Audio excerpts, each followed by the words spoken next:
Hello, everybody. Good evening. Welcome to the show. We are here. It is Brendan. It is Brandon. And we've got some Seahawks stuff to talk about as we move forward into this offseason, as we continue on just trying to figure out what this team is going to do, how this team is going to handle things. We've seen some interesting things happen over the last couple of days here. Actually, we've seen some movement going on. We've seen some movement going around the league, and we're here to digest it, talk about it, and try to figure it all out. So I am joined by Brandon of the Hawks Nest. How you doing tonight? I'm doing great, man. All the better when we get to talk Seahawks. Mm-hmm. Yeah, I'm definitely all about that. And today's show is going to be all about free agency, which opens up next month. I think we're like 3 weeks away from open free agency. Opens in mid-March. That's right. And we're going to figure out what this team does. We're going to start with the offensive side of the ball. That's going to be what most of the show today is about. But before we get into that, we have a few items that I think we should go over first. Some mostly Seahawks news, mostly some news that may pertain to the Seahawks. First off, though, real quick, since this is the first thing I've done since this officially happened, I hit 12,000 subscribers today, a couple hours ago. Let's go, Brendan. Let's go. That's the way to start the show off, brother. So I want to thank everybody for that. I want to thank everybody who's made that possible, everybody who's helped along the way. 12,000 is kind of a big number for us. Oh, I mean, it does kind of matter, right? Yeah. It holds over this franchise, right? Yeah. So I will be doing a stream this weekend to celebrate. It's going to be my first ever fundraiser stream. Oh, where you use the YouTube functionality to actually make donos go directly to a cause. That's awesome. I'm looking at St. Jude's Hospital actually as being the cause, but may yet change my mind. Mm-hmm. It's a great cause, man. You can't go wrong with it, right? That's the children's deal over there. Yeah, the Children's Hospital over there. Yeah, I mean it's not going to be Why Not Us. I can tell you that right now. But no, you ain't going for the Russell's because I hear he's holding on to it. So I mean. Yeah, I can tell you it won't be that one, but it's probably going to be St. Jude's. So hope everyone can show up for that one. Yeah. What time are you doing it at? Probably going to be doing it Saturday evening. I haven't picked an exact time yet, but it's going to be like for 4 hours or so Saturday evening, if I had to guess. Okay. I'll set my alarm. I'll definitely be checking in. Okay. So now on to the football stuff.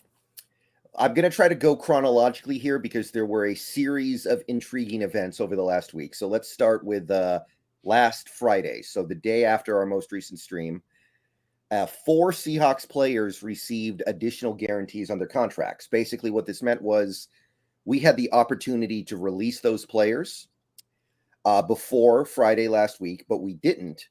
And because we didn't, they got a certain amount of money that was previously non-guaranteed guaranteed. So the odds of us letting any of these players go went down significantly. So these 4 players were DK Metcalf, who obviously that we were never going to release him. Mm-hmm. Will Dissly, and I didn't think there was much of a chance we were going to release him. No. But these last 2 are interesting. Quandre Diggs had a massive portion of his contract guaranteed in 2023. So Quandre Diggs is not getting released. We can say that with full confidence now. So I know you didn't want to release him, but let's briefly touch on that. So Quandre Diggs is going to be a Seahawk going forward.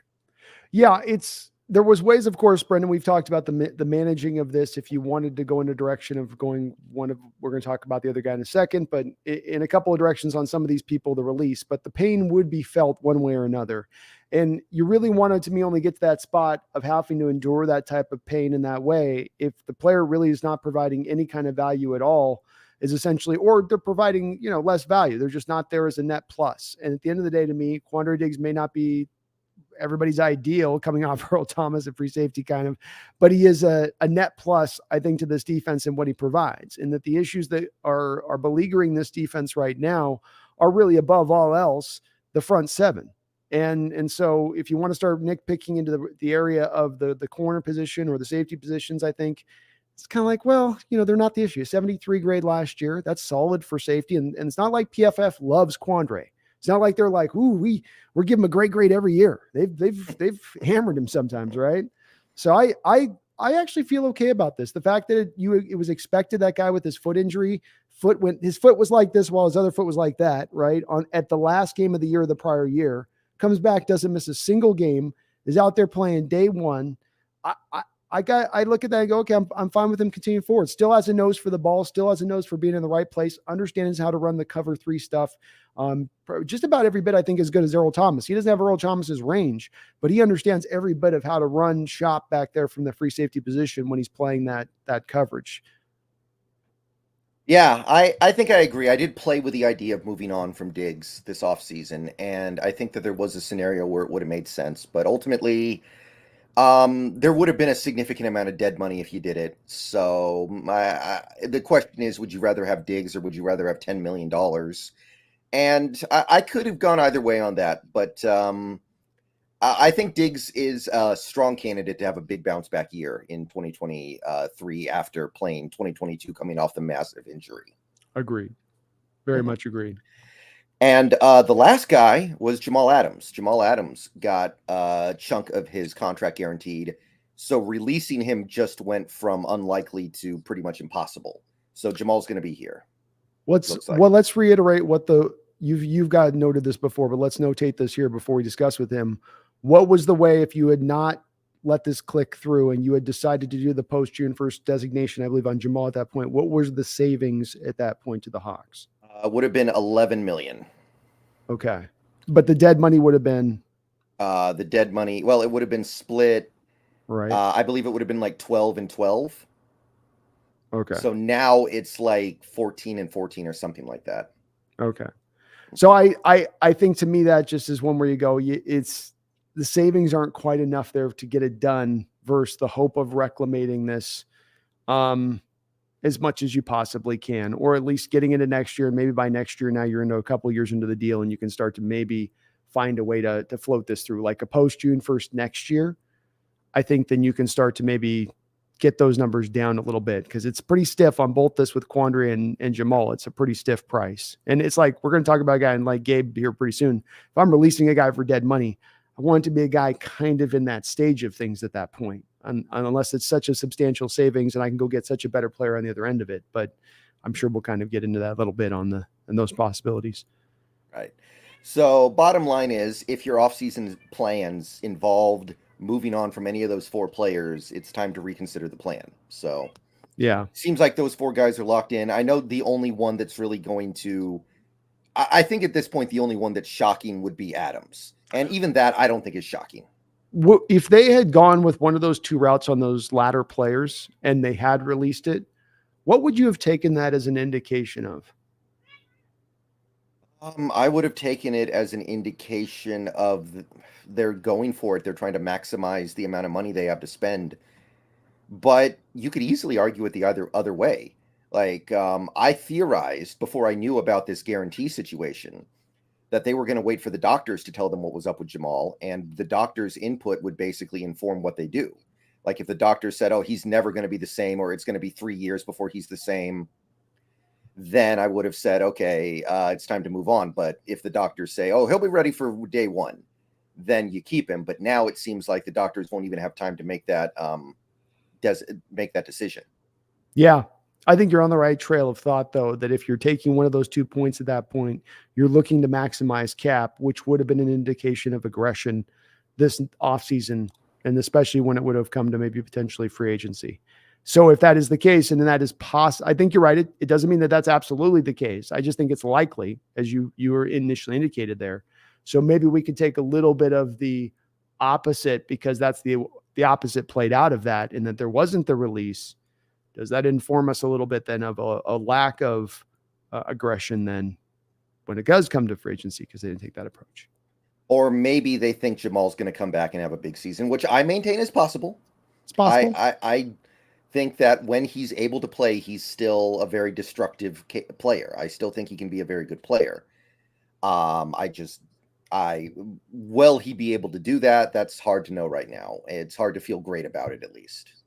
Indeed. It seems like there's a rolling of dice there. It's like 50-50.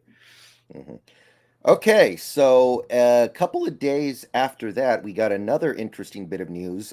We lost another coach. Yet another coach is gone, and yet it's another one who seems like he's gone because he was actually at least considered by somebody to be good at his job. It's Aaron Curry, because he got promoted to linebacker coach of the Pittsburgh Steelers. And, the Steelers are the Steelers. They're not the Houston Texans. They're not the Cleveland Browns. That's a team where if they look at a player and say, we like that player or we like that coach, then I think that you as a fan have to look at that and say, okay, that must mean something. So any thoughts on this one? Oh boy, I would. I'm trying not to make any jokes here, but if you're talking about the least likely guy, I would think to go to what I would call linebacker U of the NFL, which is to me Pittsburgh. If you're talking about what's got the longest historical lineage of great linebackers sprinkled throughout its history, it would be them, and that he's the guy going there, and maybe he's just a guy. They say about some of those great players, Brendan, that they don't make good coaches because they can't teach other players how to be physically more gifted than everybody else. And so they become frustrated, some of these like former players. Maybe in Curry's case, it's a little bit of the opposite of that, and that he wasn't a great player, but he understood what he needed to do. He just couldn't kind of put two and two together on the field a little bit in the way to make it work. But I guess, like you said, there is value for him there throughout the league to that degree. And then to go to Pittsburgh again, Pittsburgh loves their linebackers maybe as much as any position on the football field, for them and this is like going back years under that ownership group. Maybe it's by just happenstance, but it made me kind of smile when I saw it was Pittsburgh he was going to, as opposed to even them above anybody else. Like, right. maybe he's that good. Mm-hmm. I don't know. Yeah, like if it was the Houston Texans hiring Aaron Curry, I would just think, oh, they're just trying to fill out their coaching staff, and it doesn't mean anything. That being said, over the 4 years Aaron Curry was here as a coach, our defense was bad, average, good, and then bad again. So collectively, you would say it's probably like a little below average. So can't say I'll terribly miss him. Yeah, and I don't think he did anything next level with Wagner or Wright versus what they had already shown in their career when he inherited them. Jordan Brooks was a first-round pick. Has Jordan Brooks taken steps forward in his coverage abilities, let's say? The same things that, by the way, were a liability for Aaron Curry when he was here. The same problems that Jordan Brooks has are the same problems that Aaron Curry had. And Aaron Curry wasn't able to correct those issues in Jordan Brooks. Say nothing of a guy like Cody Barton going back and looking at his coverage grade this past year, which was supposed to be his bread and butter. The front office and coaching staff's been beating into our heads that he's the best coverage linebacker on the team. And yet the bottom line doesn't back this up. And so it's a little bit like we were talking about with Hurt last year. It feels like we're having a freaking deja vu conversation here a little bit, where we're going with Hurt, where we're like, okay, the defense wasn't good. Who did you develop on the defensive line to earn this job? Pittsburgh's hiring and whatever with that, but I don't look at it and go, to me, if you're going to get a promotion in this league, it's like, what have you done to get that promotion? What is your track record? Show me the receipts. Who's the game that you've been taking up another level? Show me the fifth rounder that you turned into gold. I don't see that in this guy. I didn't necessarily see it in Hurt with him getting the promotion last year. So, but that's the NFL, I guess. They've got their own kind of sort of way of doing it, I suppose. And maybe his reputation with the players is just great too. Yeah. I mean, it's not like you would think Aaron Curry would have any particular bias in his favor when he's getting looked at for jobs and promoted and all that, because he was such an atrociously bad player. It's not like this is, somebody like, I don't know if Cam Chancellor ever became a coach in Seattle. Right. And he seemed like he was doing a really bad job and he was being kept around. We would all assume, oh, that's because we love him so much as a player. Nobody has the heart to tell him that he's bad at this. Yeah. That's not the case here. Agreed. Okay. Shortly after the Aaron Curry announcement, we brought on a coach to replace a coach that was let go, or well, not let go, but actually hired away the previous week. We got ourselves a new quarterback coach by the name of Greg Olsen. Mm-hmm. No, not that Greg Olsen, the other Greg Olsen. This Greg Olsen was coaching when the other Greg Olsen was in kindergarten. So it's not that Greg Olsen. This Greg Olsen's been around a long time. He actually got his start coaching college in Washington State for the Cougars and Central Washington. And then he's been bouncing around like crazy ever since then, all around the NFL and NCAA. many stops, and his most recent stop is now here in Seattle. So let's dissect this one a little bit here, because this one could be very interesting for Seahawks fans, because we still don't know what we're going to do at quarterback in 2023, and this hire could inform on that. It could. Certainly you would think that when they hired him in here, being an old school cat, like you said, that's been around, and he certainly is not just going to be bouncing around to jobs for the sake of it, that, okay, what is your plan here at quarterback going into the future? And firmly a fixed plan at that, Brendan, not sort of like, well, we're going to offer Geno this, and if not that, we'll draft a guy. Maybe it is that. I mean, maybe they did tell him that. I do think it's telling he's leaving the Rams situation essentially. And isn't it kind of a lateral job from what he's got with the Rams? Or did I see that wrong? I believe it is a bit of a lateral move. You're correct. I believe he was the QB coach there. He's actually, if you look at it, he's mostly been a QB coach everywhere he's been.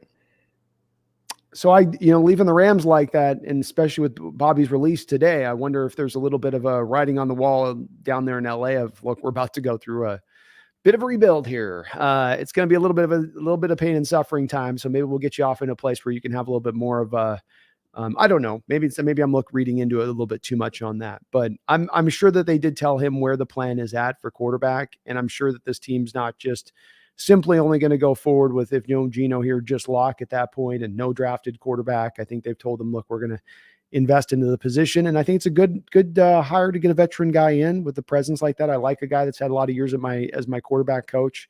There's something about that particular positional coach having a little bit of that long grizzled edge. He's seen every blitz. He's seen every, issue that's come through on a quarterback, and he knows just the right application and approach given an issue to overcome or a point of development that he wants to see drawn forward. All right. So this hire, if you had to guess based off what you know about him, would you guess this indicates Geno's going to stay, or it leans toward Geno's not going to stay and we're going to go a different direction? Well, if I'm a veteran offensive coordinator or veteran quarterback coach in this league, what makes my job hardest? A young guy coming in that needs a lot of help just to do the simple things. What makes my job easier, then also can make me look better? A veteran quarterback that's got all the small details taken care of, and I can just kind of like narrow in on things and get it on. So I think it's an indication probably that Geno returns. Okay. People are definitely trying to interpret it, and people have definitely taken it both ways. And I think both ways are valid, but yeah. I think you're probably right. I think that you could take it the other way and say they want somebody with a lot of experience to coach a new guy. I think that's possible. Yeah. But just real quick, some of the highlights of Greg Olsen's career in football. He was John Kitna's QB coach at Central Washington. Ooh. Yeah. He was Drew Brees' QB coach at Purdue. And let me see here. Oh, yeah. He was QB coach for Jeff Garcia one of the years Jeff Garcia made the Pro Bowl, but I don't think that he like fixed Jeff Garcia or anything, because Garcia had made the Pro Bowl the year before and made it the year after. But feather in the cap, I guess, whatever. And he also coached Jared Goff in 2017 in what is probably to this day still the best statistical season Jared Goff has ever had. 4,600 yards that year, I think. Something like 36 touchdowns. Something. He had he had a crazy year. So I guess you're saying outside of the Goff, though, what you're really saying within that is we're taking Bryce Young. Because Kitna, Breeze, you went through some small guys. Even Garcia was probably only like 6'1" at the end of the Garcia day. was small. Yeah, so I got to tell you, thanks to Jim Irsay, I think we can safely say Bryce Young is not on the table. Like one way or the other, it seems like he's not going to be there. Irsay's the type of guy that would be is like, watch me play these tricks with him. I'm gonna say I love Bryce Young, he's like, but I really love Levis. He strikes me as that guy who's like, I'm outthinking me, but I'm outthink them. If it was anybody else, I would agree, but I'm not going to agree with Irsay. I think Irsay is just kind of an idiot, and he'll just let stuff out of the bag like that. See, I would agree with you, but I'd agree with you. He said, like, we're going to draft a quarterback. Like, if he says a statement like that, but to go so specific at Young, well, that Alabama quarterback's pretty good, isn't he there? Yeah. Like that was the one that was a little bit too, felt a little too laid on thick to me. Like, even the dumbest owners don't do that. And he's, don't get me wrong, he's bottom of the barrel when it comes to scrubbing the IQ off the bottom as far as making smart choices and decisions. But That one just struck me as so weirdly specific in him saying that. I do agree, though. It does, at least the very end, whether it's young or not, it indicates they're going to take quarterback, whoever they're, whatever they do down there. Right. Okay. So yeah, Greg Olsen hired as the QB coach. The other coaches we lost, which was Nate. One quick thing with that it is impressive with a guy like Kittner, for instance. You took a guy that's helped develop a guy that would be a not even in the league kind of guy, end up molding out an 11, 12-year career out of your development there. I mean, a lot of those guys were not guys that were supremely talented guys that he helped to draw a little bit more forward and get the most out of, which is, I mean, that's why Breeze too, his Breeze was not a uber talented guy coming out. It's the, smart decision making, very accurate, but the arm strength was never there. You had to work around it a little bit. Right. Yeah, that's actually the impressive stuff. The problem is that's the most impressive stuff in his career, and it happened a long time ago. His recent resume hasn't been as good, admittedly. What's been his fail? Let's go. What's been his failures though? Let's look at that. Or did he go into a situation where the quarterback's already there? Well, let me take a look here just to make sure I get this right, because I know he was with the Rams when they had like Sam Bradford and stuff like that. So that's kind of a concern. Because my question would be, is he in a position where he fails with a quarterback who was never going to succeed with really anybody? I mean, how do you feel about Sam Bradford, the number 1 overall pick? I don't think he would have succeeded with anybody.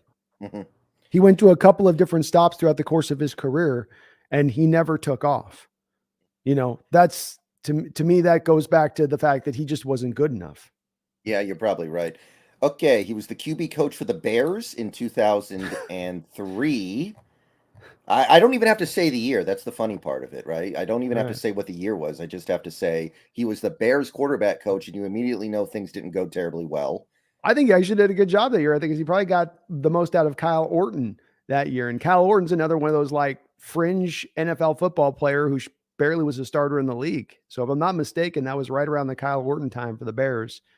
It was that or the Rex Grossman. Neither of those guys was any good. And he got Grossman to a Super Bowl if he was there with that. No, he was only there the 1 year. Okay. He spent 2 years in Detroit, offensive coordinator and quarterback coach. So 2004, 2005, that may have been Joey Harrington, Roy Williams, Mike Williams, Charles. Who was the other guy? Charles Rogers. Yeah. Not good, Brendan. Yeah, I think he broke his collarbone in a pillow fight one time. Sounds right. Yeah. That tracks. He was the offensive coordinator for the Rams in 2006 and 2007. That's not bad. That was the Mark Bulger year. That was like the tail end of the Torrey Holt, Isaac Bruce stuff. That was all right. That's all right. Quarterback coach for the 2008-2009 Buccaneers. And they may have had my man, Josh Freeman, for those years. Let me check and be sure here. Yeah, they had Josh Freeman in 2009, 2010. They had, Josh Freeman. Actually developed Josh Freeman pretty good. That second year was nice, man. And Josh Freeman was like Bradford. Not at the end of the day, not good enough to be an NFL quarterback. Right. He was a quarterback coach for Jacksonville in 2012. That would be one of the Blaine Gabbert years, I think. Was Gabbert that early? I think Gabbert was 13, I thought. You might be right. That was that 13. Remember, there's that 13 draft John was in love with, all those guys. Okay, it was Blaine Gabbert and Chad Henne were his quarterbacks that year. That's pretty bad, admittedly. Offensive coordinator for the Raiders in 2013 and 2014. So maybe he's just not a very good offensive coordinator, because I'm looking at this. The years he was an offensive coordinator, he was the Jaguars offensive coordinator for 2 years before they had their AFC title game run. And none of these are prime spots, Brendan. I mean, none of these are spots. Again, it's a little bit like it's the equivalent of going to a franchise of getting a Bradford quarterback or a Freeman, where you're like, look, there's some franchises that can't get right. The Bears haven't figured out their quarterback situation in 35 years. You go through the list of those guys and I go, look, he did with what he could with where he was. And he certainly, the one thing you can say about him is that there's no quarterback in the list that you provided that went away from him and his service, and he didn't get the most out of those guys, that there's somebody else that went out there and flourished more once they got outside of his wings. And to me, that's an indication of he's probably a fairly good quality coach at that point. But you can only work with what you're given, right? Only work with the jobs that are available to you. Yeah. And by the way, somebody in chat said that the quarterback for the Bears in 2003 was actually the immortal Chris Chandler. Holy Lord. Former UW Husky. Okay, Yeah. let's go. Jeez. Former NFC championship winner. He had a low-key good career. He kind of had a sneaky good career, played probably like 13, 14 years, like you said, got into the Super Bowl, right? For a given season. So, as successful as any Husky quarterback's been, right? Even Moon didn't get a Super Bowl. Correct. All right. So that's Greg Olsen. A lot to unpack there, but it's too early for us to know anything for sure, I think. So there was one thing that got announced shortly after the Greg Olsen thing, but it actually was refuted earlier today. So let me just go ahead and address this because I talked about this when it happened. There was a report that Daniel Jones was going to get $45 million a year, which would have had a big effect on us, but it was said earlier today that that's not true. So just want to debunk that because that's kind of a big deal for the Seahawks if that actually happened.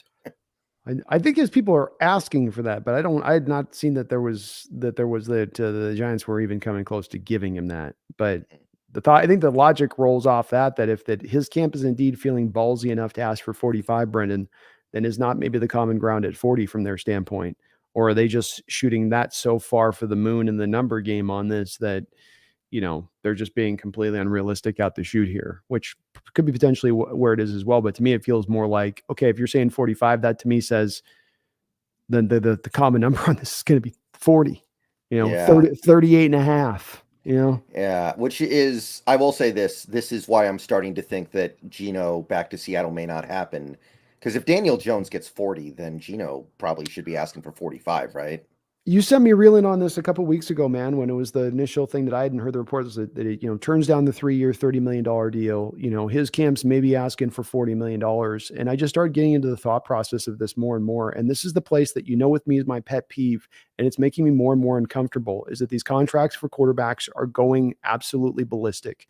Jalen Hurts is about to get $50 million this offseason.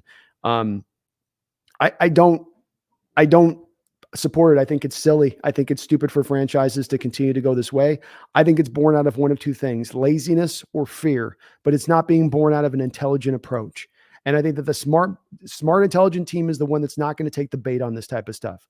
I've said the Eagles right now, what they should do is they should flip Hurts for a first-round pick, package 2 first-round picks, go get Anthony Richardson. He'll run your offense just as well as Hurts, if not better, with a better arm. And you got an extra first-round pick at the back end of the first round, or even the mid-first round, but depending on what you could get for Hurts.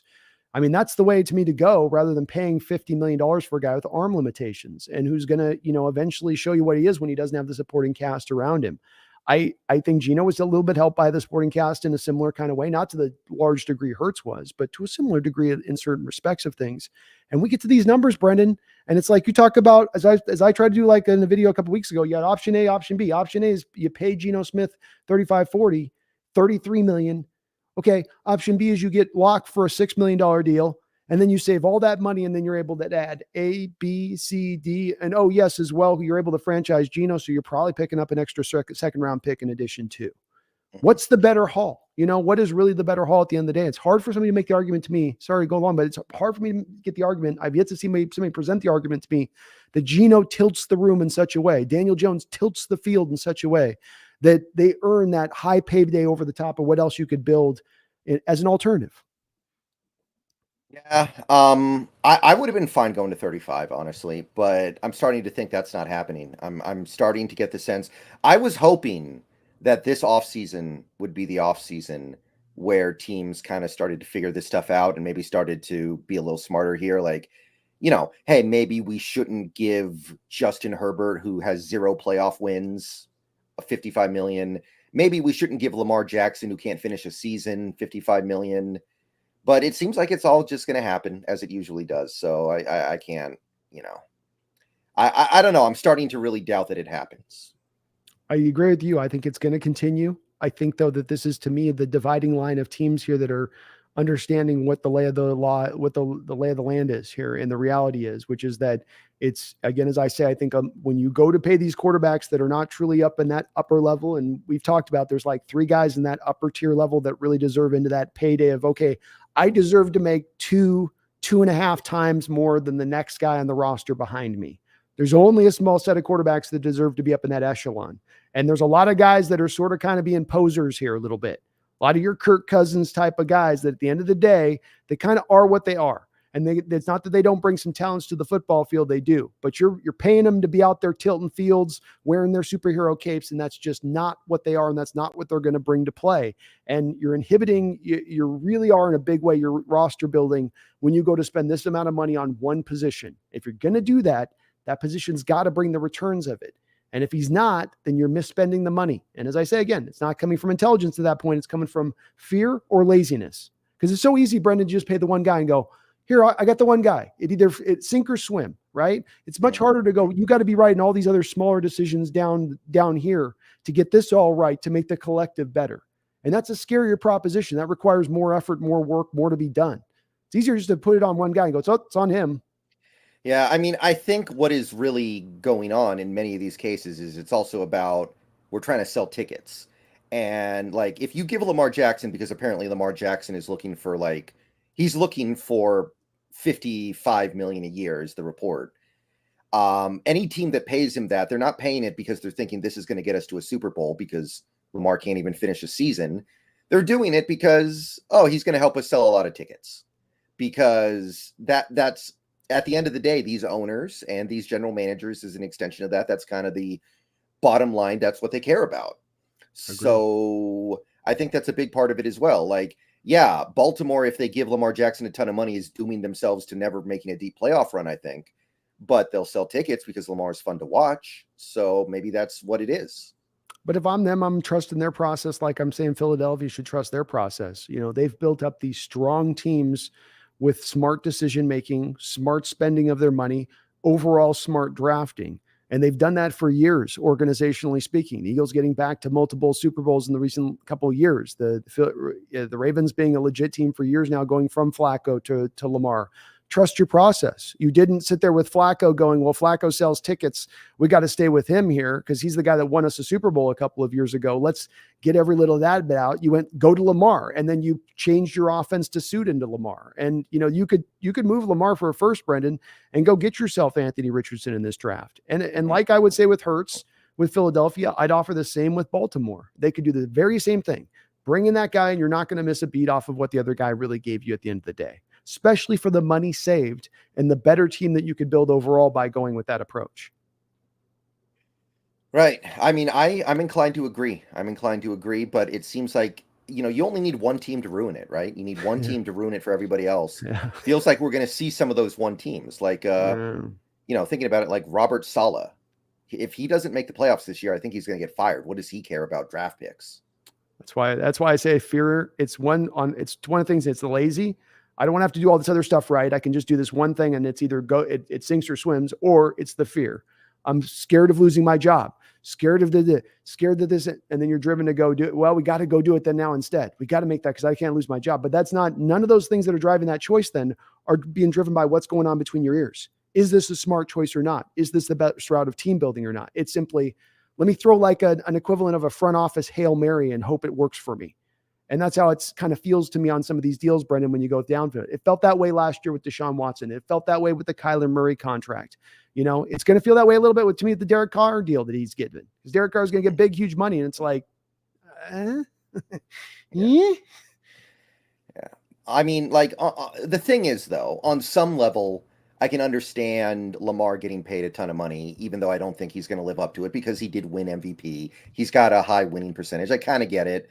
Herbert, I get it because he's crazy talented and he's got one of the best arms that I've ever seen, even though he actually doesn't even have a winning record as a starter. Okay, I kind of get it. But if Daniel Jones gets paid, top of the market money, then I think it's just over. And I think that at that point, if Geno is smart, he'll be like, I should get more than Daniel Jones, at least per year. And then I think it's just over. I agree. If Geno goes for 45, if he goes for 40, how can Geno ask for $1 less? Mm-hmm. I don't see it either. I tried to get my mind around it and I couldn't do it. I mean, he's younger. He's got potential that he hasn't realized yet, but I don't see it. Walk through this too with me on this. And okay, so he says, I'll take a discount at 36 now on a 3-year deal.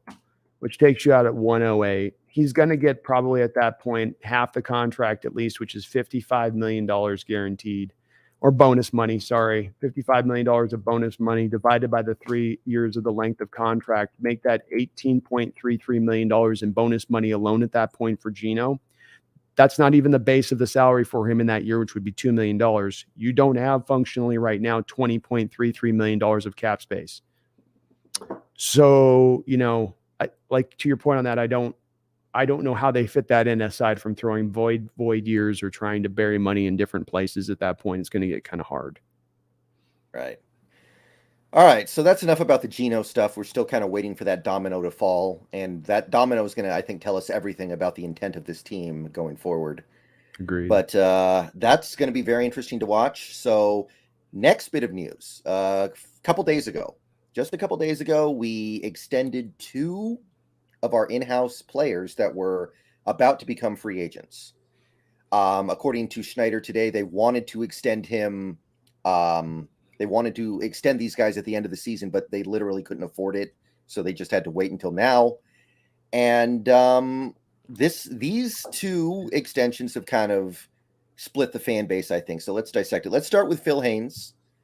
Phil Haynes, the starting / reserve guard. He kind of played both roles for the Seahawks last year. And he's played both guard positions as well while we're at it.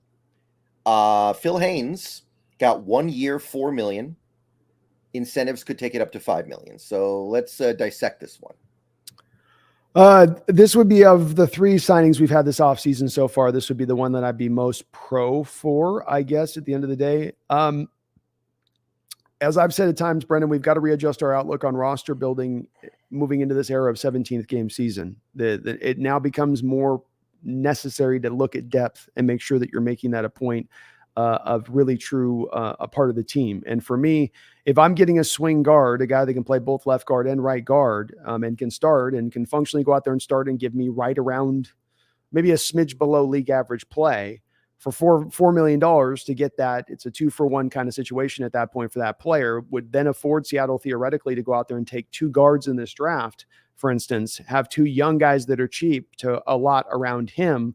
And that makes a lot of sense to me if they want to go that route with it. So I think he's probably best suited to be a left guard, Brendan. I think you feel the same way. We both feel Damien Lewis is best suited to be a right guard. I think most of the fan base feels the same on both of these 2 guys. But at the end of the day, he's functional. He's still relatively young. Gives you a guy that if you have him off the bench, he's not giving you a Joey Hunt-like drop-off of performance at the position. He knows the offense. He can play both positions. He's not got the mobility you'd like ideally at the position there. But again, the versatility he gives you where, Brendan, sometimes we talk about versatility with linemen. And it's like, well, yeah, he can play this and this, but he sucks if you put him over there. I think he can play fairly well, acclimate himself fairly well at either spot for a few game period or even for a little stretch of games. And so for $4 million, I think that's not a big deal. My problem will come with it with more when we talk about the total of these contracts on it. Just that this is a 1-year deal. And in recent years, we've killed our cap in off seasons and the cap space that we've had to utilize by stacking 1-year deals every which way but loose. And that's my main issue, not with the player himself and bringing him back. Yeah, well, here's the thing. I think that if you're giving him this money, I think you want him to start. So I think he's going to actually start at right guard this year, or I guess left guard, but he's going to start at one of the guard spots. So that kind of makes me okay with it, because if you had signed him to be a backup, then you would have had to go out and spend more money on a starter. So I look at this deal and I kind of go, okay, we must be planning on Phil Haynes starting, and I don't mind spending $4 million on a starter. Is it planning on starting or a hedge for the plan to draft a guard in the draft? I mean, if it's that, $4 million seems like a little much, don't it? Well, I think what you're trying to do is you're trying to establish a top-end offensive line.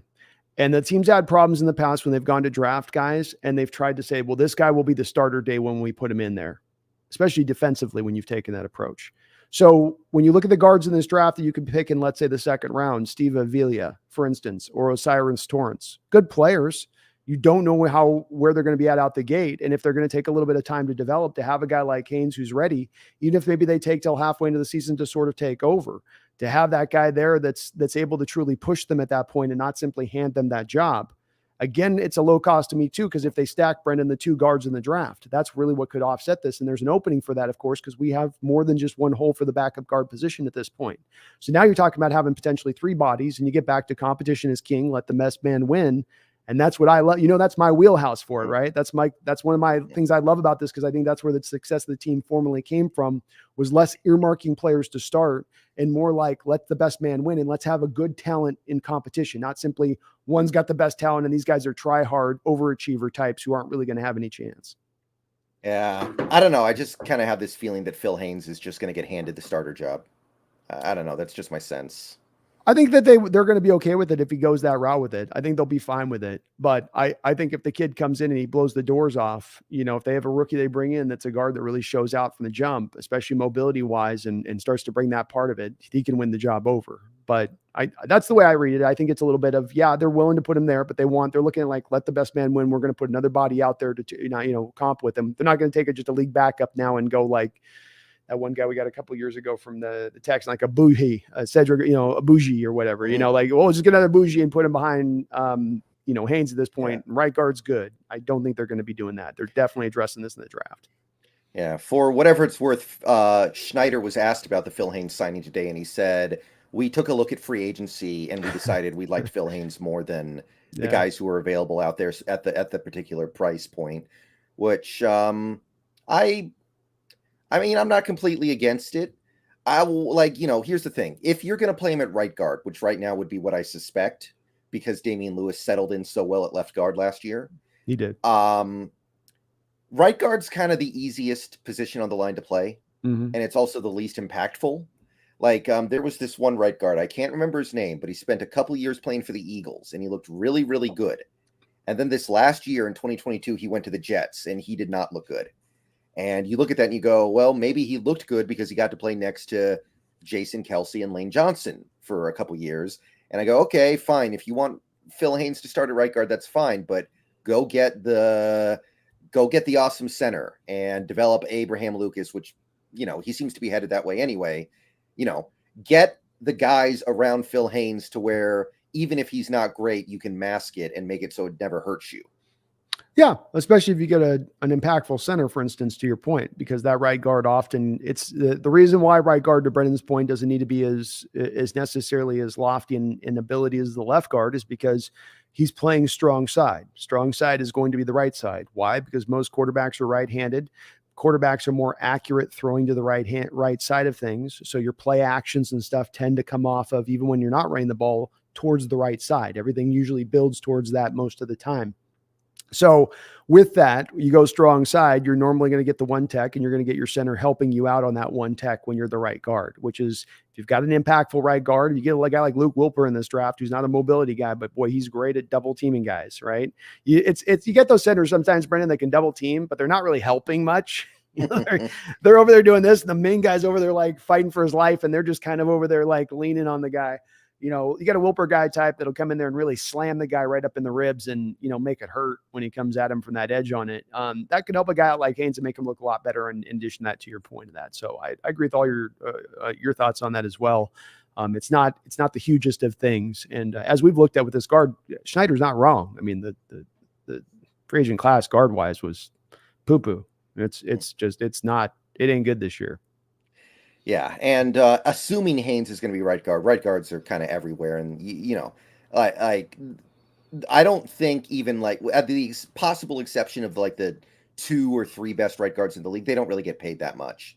I think most right guards kind of just fall in this miasma of being pretty decent. Yeah, it's a number one position. I'd say two teams like to try to find a cheap fill in there at right guard, rookie contract if they can, above all else. And so yeah, I agree. It's not a big worry. It's weird this free agent period actually didn't have as many, because the last couple of years we've looked at this list. I think even last year, and we're like, wow, there's 7 or 8 guys if we want to go look at a right guard. We had more Gabe there, and Phil still coming back at that point. But it usually is a pretty good list of right guards. This year just happens to be one where it's like nada. Okay, next bit of news is another extension, which came, I believe, a little later the same day. Nick Bellore got a 2-year extension, so a multi-year extension, which is interesting. Interestingly enough, front-loaded. So let me see if I can recall here. 2 years, $6.6 million, but 3.75 million is in the first year, meaning only 2.8 or so is in the second year. So discuss. 34 years old. Could be just a 1-year contract at the end of the day where they have the dead money, the small amount of dead money hit the next year of it. So they kind of get him paid, but it's really a de facto 1-year deal. It's not going to kill your cap necessarily, but at the same point in time, I go, okay, you couldn't have just gone out there and taken a 7th round specialist on special teams who could have been a maven for you in that respective things and given you something close to what Bellore gives you at maybe potentially 1/5 of the cost.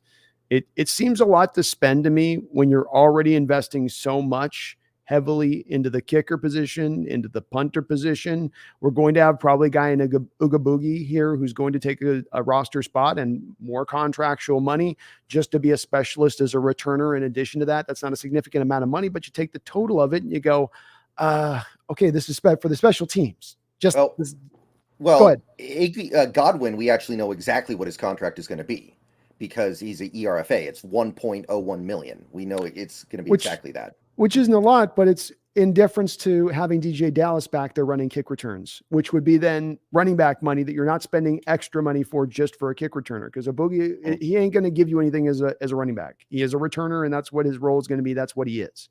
So, that's where, to me, that extra $1 million, adding in addition to what you're paying the punter, in addition to what you're paying the kicker, and now you're paying Nick Bellore. This is all specialist stuff that just goes to your special teams unit. It's kind of a lot of money to me for special teams at that point. I would like to ideally only really be paying either, if I got to pay a kicker or a punter, paying one of those.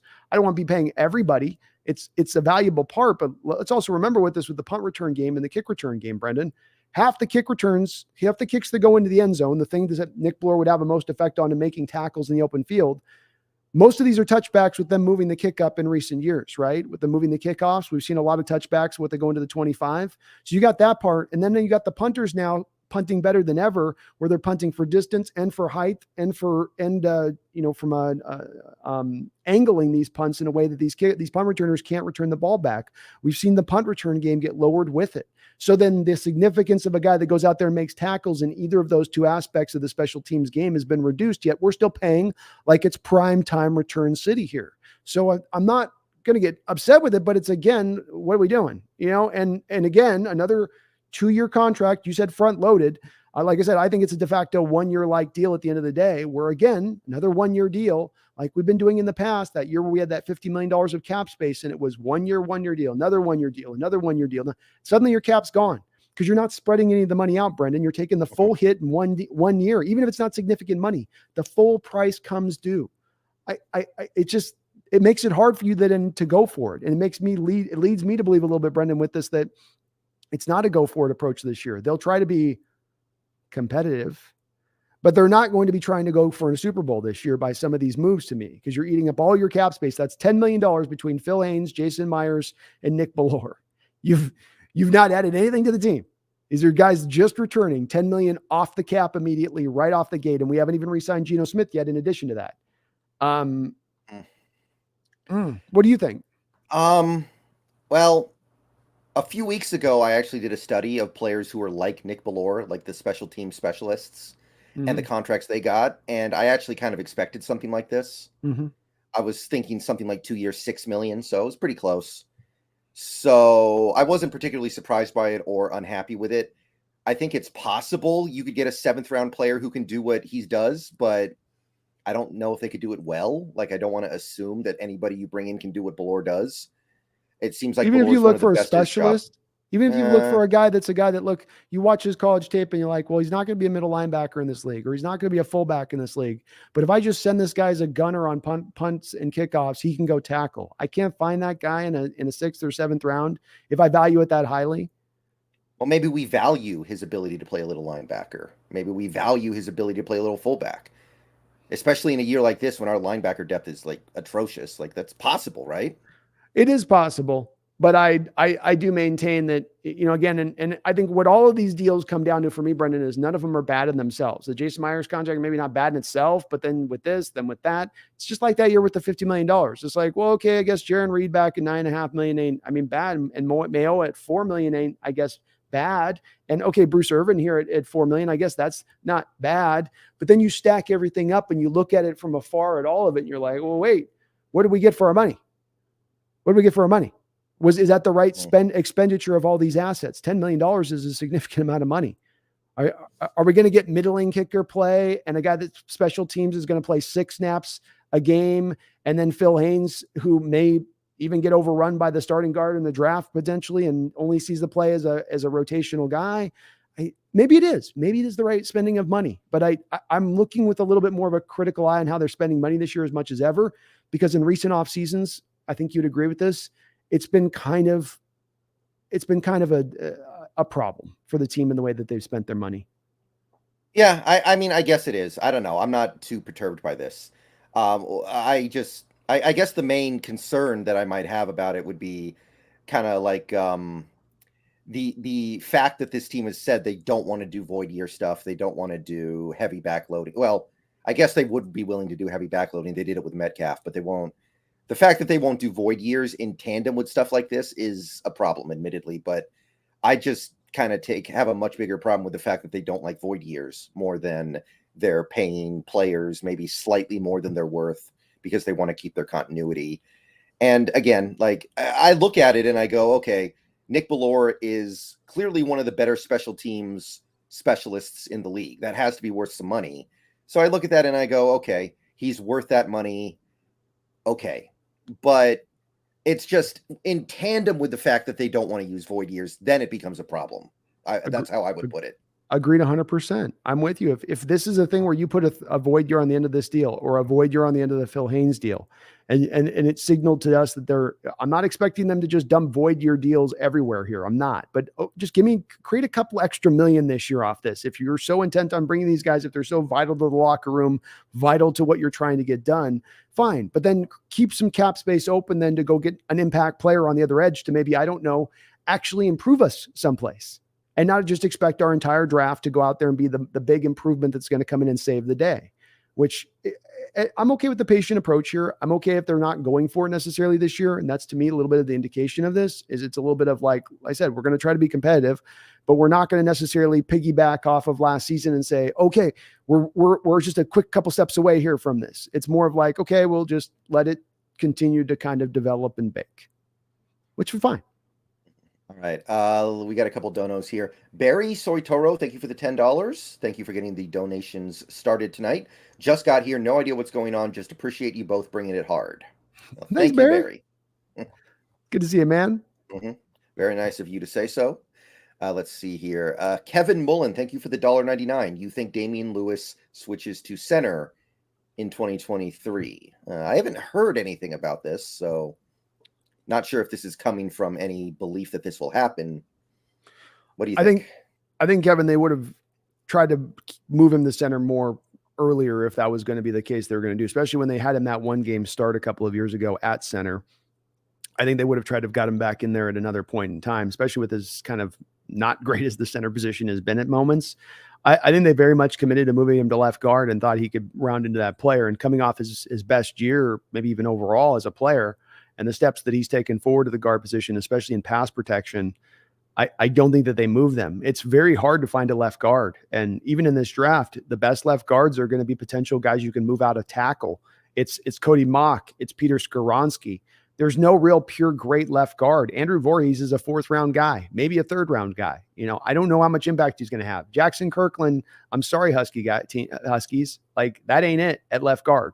That ain't it.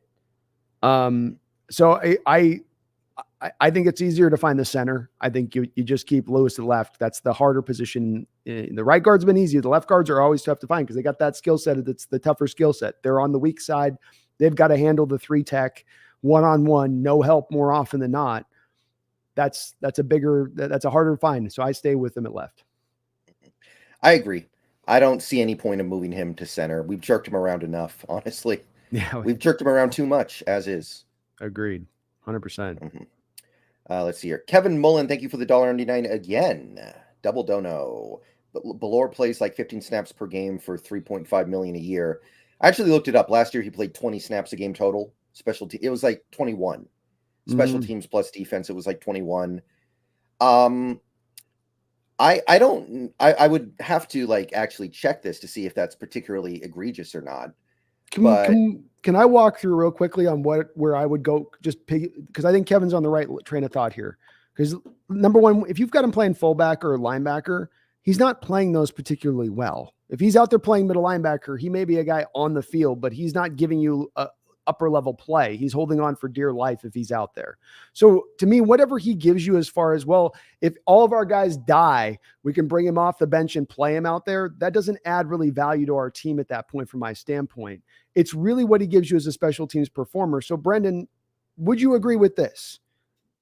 The punt return, kick return game has at least been halved in the last 10 years in the amount of attempts one player gets to return kicks or punts from where they were in 2013. Is that a fair statement? oh yeah, absolutely. So if he's getting, as to Kevin's point, on average, really 15 pure snaps a game as a special teams unit, and the special teams over the last 10 years has seen, let's say, half of the amount of times you're getting now fair catches and balls kicked into the back of the end zone, he's got really, at the end of the day, 7 or 8 pure snaps a game where he's trying to go down to make a tackle on a given unit play or blocking for a punt. Is that worth then $3.5 million per year? Could you not find, just for those few snaps a game, that an elsewhere place at a cheaper rate? I think that's where Kevin's at with a little bit what he's saying. And that's where I kind of land, where I'm not getting over the moon with this. But again, you kind of boil those numbers down. Am I off on those numbers? I mean, 7 snaps a game when you're really getting down to it on it, at that point, because those are going to, you can't count. You're going to punt it in the back of the end zone and he's not going down the field. What has he done there? If you've got my kickoff and that's getting kicked in the back of the end zone, what has he done? He's run up the field and pumped up the fans. Well, as he walks up, does the flap motion, and gets everybody hyped, I guess. I mean, I think there is some part of this that he's getting paid because he's a team leader and team captain and people like him a lot. I think there is some aspect of that, admittedly. Like, it's like, the Heat pay Udonis Haslem every year, right? Yeah, no, you're right. You're right. I mean, it's funny because every once in a while those young guys try to throw him an alley oop and he just looks back at him like, what are you doing? I can't jump that high anymore. But that's a fair point. I mean, this is very much could be more of a locker room kind of cohesion kind of move. Yeah. And I'm not a huge fan of that, admittedly, but I understand it. And I actually don't agree that you could just get some guy in the 7th round and assume they're going to do his job just as well. I think that he's really good at his job. I don't know how valuable the job is, but there you go. Well, that's my point, is that if we're talking about a guy that's got to run up the field on a lot of snaps a game, and he's that guy, Don Beebe, for instance, with the Bills way back in the day, was that guy, a guy that I think it's got in the Hall of Fame off of what he did the special teams, because that was it back in the day.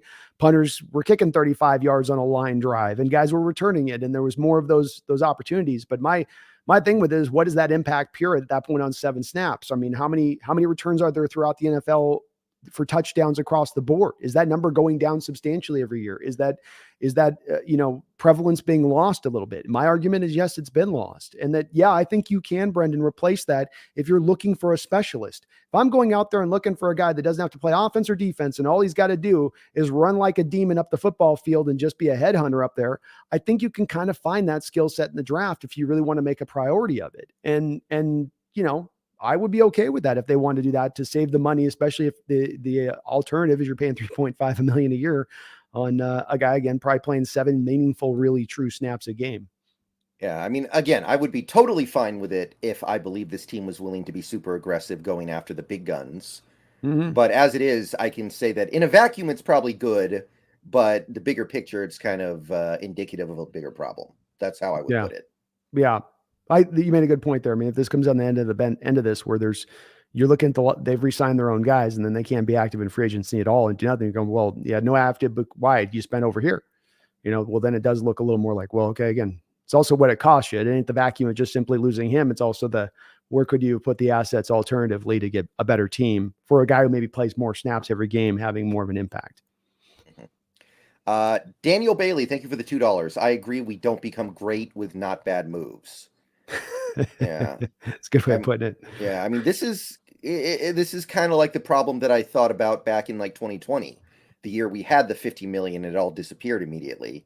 I was looking at the moves we made and I was like, I don't think any of these moves are bad, but here we are. I don't think we have a great team and all the money's gone. Like, it's one of those things where there's that contradiction of like, I can't say we did anything wrong, but I also can't say we spent our money in a way that was conducive to building a great team.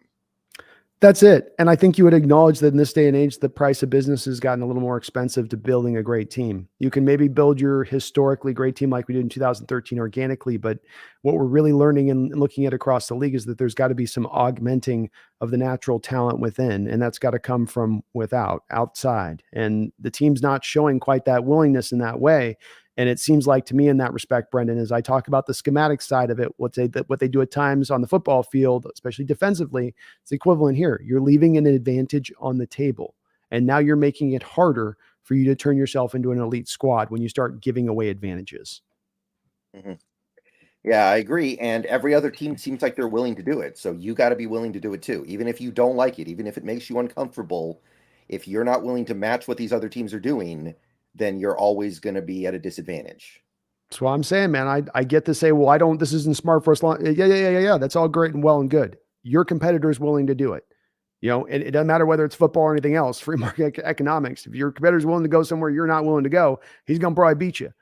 And that's what this comes down to on that a little bit in the recent history. It ain't just about this year's money, Brendan. Like you mentioned the $50 million, or it's the, hey, let's use the void years, but then let's leave $11 million on the cap because we wanted to use what we want to roll that money over so that we can accommodate the void years. So we're not, it's that kind of stuff a little bit. It's all that in tandem in recent years on how they're spending the money. I think some of it's being informed by the fact that my conspiracy side of this says the team's about to be sold. You know this with me. Jody doesn't have the free cash flow to be throwing escrow contracts around, like Tic Tacs. And so these 1-year deals, what they do is they eat up the cap space quick. They get you to look to your fans like you're using up all your cap space, but you're not putting out any of those 4-year deals unless you really have to, unless it's a guy who's really earned it. So that then you're not spreading the money out. You're not lowering down those cap hits, thus fitting in more contracts under the given cap in a given year. Mm-hmm. Right. Okay, final bit of news actually came earlier today. This is actually kind of a big one. Woo! Bobby Wagner, after 1 year in LA, is parting ways with the Rams. He's decided he wants to go somewhere that's going to have a chance to win games, and the Rams have decided they need that money. Even though they actually have more dead money here than saved money, they need money that badly. So their Faustian deal paid off, but now it's starting to hurt. Yes. So there's a few different angles here, but the only one that Seahawks fans are really going to care about right now is, does a reunion make sense? What do you think? Well, I definitely instantaneously was like, well, yeah, sure, it definitely does. On second review, it probably does at the end of the day, Brendan. He wants to go to a winner. Does he consider Seattle being in a winnery kind of state to come here? That's a little bit of the question for Bobby at this point. He might have some suitors out there willing to say, hey, come to a little bit better place that, we're a little closer to being ready for a Super Bowl. He had an awesome season as far as PFF was concerned last year, a great year blitzing, especially. Certainly he's a little bit of an aging player. He's not prime Bobby, but here's what it comes down to for me, Brendan, which is the free agent market is one where you look at the middle linebackers, love what's out there. There's a couple of guys, Pratt, Edmonds. How much are they going to cost? Do we have the money to spend on them? Would Bobby be cheaper? Probably. That kind of informs it. Cody Barton's about due to be a free agent. Do I want to bring back Cody Barton or spend a couple more million extra and just bring back Bobby Wagner? From my standpoint, that's not a hard decision for me to make at this point. You know me, I'm not a big Barton guy though. So, you also have Jordan Brooks not coming back till probably maybe mid-year, at least being at his most strongest. There's a big hole here. And then the last thing for me on this, Brendan, is that the draft as far as middle linebacker prospects is not good. Yeah. So, all of this has to kind of inform you on this kind of decision, right? And so you put that all together for me and I go, if he wants to come back and it's not going to cost me insane prices to do this, then makes a lot of sense, doesn't it? Yeah, it kind of does. Earlier today we were talking about it in my Discord and somebody said some team that really needs a middle linebacker is going to sign him. And I was like, wait a minute, we're the team that really needs a middle linebacker. No, we're the team that is, as of right now, starting Ben Burkervin and Nick Bellore at middle linebacker. Yeah, exactly. And he loves it. He's got the house here still. He's got all that familiar. He wants to probably come back home. There's a lot of draw with that as well. Somebody's mentioned maybe the Chargers, which I guess he just stays in LA, and that could be a possibility there. It is the same defense that he was basically operating in last season. So there is some of that, but, does he think the Chargers are any closer than us? Are the Chargers, going to look to pay him the money? I mean, maybe. Um, I don't know on that one. That's definitely a team that could jump in the fray, but I think we certainly should be kicking the tires on this one, saying, "Hey, do you want to come back?" I mean, neither Brooks nor Barton came anywhere near Bobby's performance last year. Nowhere near his performance last year with the Rams. Yeah, but if you're gonna do it, here's what I'm gonna say: you have to make it make sense. All right, and I'm not just talking about the finances. I'm not just talking about the dollar numbers. If you're gonna bring back Bobby, you got to go for it. You can't bring him back just to parade him around in front of the fans so you can raise ticket prices. Agreed. Like, I don't know if he would be part of that either. But don't bring back Bobby just to say, "Hey, we brought back Bobby." Please don't pay attention to the fact that we're only going to win 8 games this year because we didn't improve the team. Like, if you're going to bring in Bobby, I think you have to bring back Geno.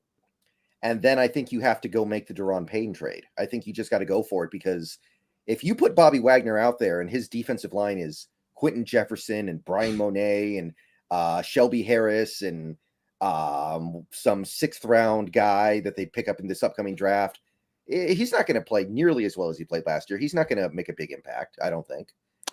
No, I agree with you. This is one thing of, if you're going to do this, go that route. I felt that way a little bit, honestly, just even Geno too. If you're going to sign Geno, then go for it. I know like you said, I think the whole selling the tickets thing is a part that I begrudgingly admit is a part of this process and a part of the thing, what the front office is thinking about. But I think that the thing with this, Brendan, is that the fan base would support the team taking a patient approach. If they don't want to go for it this year and they want to say, okay, now we're not spending the money, we're not doing it, we're going back in the draft, getting a quarterback, getting the team in place, we'll spend our money into next year, I'd be okay with it. I think you'd be okay with it. The thing we're not okay with is we're not going to pick a lane. We're going to try to choose having a tire in each lane over here and a lane over here. And that's where it's like, you're not accomplishing anything then. You're not accomplishing the rebuild, and you're not accomplishing becoming an elite team. And if you're not doing that, what are we doing here? We're selling tickets? Are we just trying to get in the playoffs and be a one and done every year? Because that's how you get there. That's, to me, as I've said often to you, Brendan, that's my pathway to get in that in-between stage where you're just spinning around. And this is the epitome of those kind of moves that make that happen. Right now, they're showing you the hand of, we're going to stay patient in our approach. They still have time to go aggressive, though. We haven't even gotten a free agency yet, right? So there's certainly time for them to say, hey, we're going to sign an extension with Fant or move Fant and go over here with this. And they do have a lot of flexibility and money on the books that they could kind of move around if they wanted to do so and get aggressive. They are not just stuck to the cap space they have right now if they wanted to do it. But pick a lane. Pick where you want to go and don't straddle the damn fence. Yeah, because with the year that Bobby Wagner just had and his reputation as an all-time great player, somebody out there is going to be willing to give him a pretty good chunk of money and also use things like void years to give him way more money without mutilating their cap. So if you're not willing to match that, somebody's going to outbid you. So if you make a run at Bobby and say, oh, we really wanted to sign him, but we weren't willing to compromise our cap, then you're not really making a real effort there. You're making a disingenuous effort because it's never going to work. So be willing to go all the way if you're even going to try here. Agreed. If you're going to do it, go. Just pick the lane is all I ask. Don't split the difference. All right, so that's basically all the news that came out this most recent week. There was quite a bit of it to get through. Took us over an hour to process it all, but I think we're caught up with where the Seahawks currently stand. Agreed. Agreed. So with that being said, I think it's time to start taking a look at the main topic of this stream, which is the impending, just 3-month away free agency period. I believe it's something like on the 13th, open tampering begins, and then on the 15th, free agency actually starts, where teams are free to sign with any team as long as they haven't been tendered with their current team. So we're going to start with the offense. We're going to go position by position. We're obviously going to pass over certain positions because there's no real need there for the Seahawks. But we're going to go position by position and talk about guys that we would be potentially interested in targeting.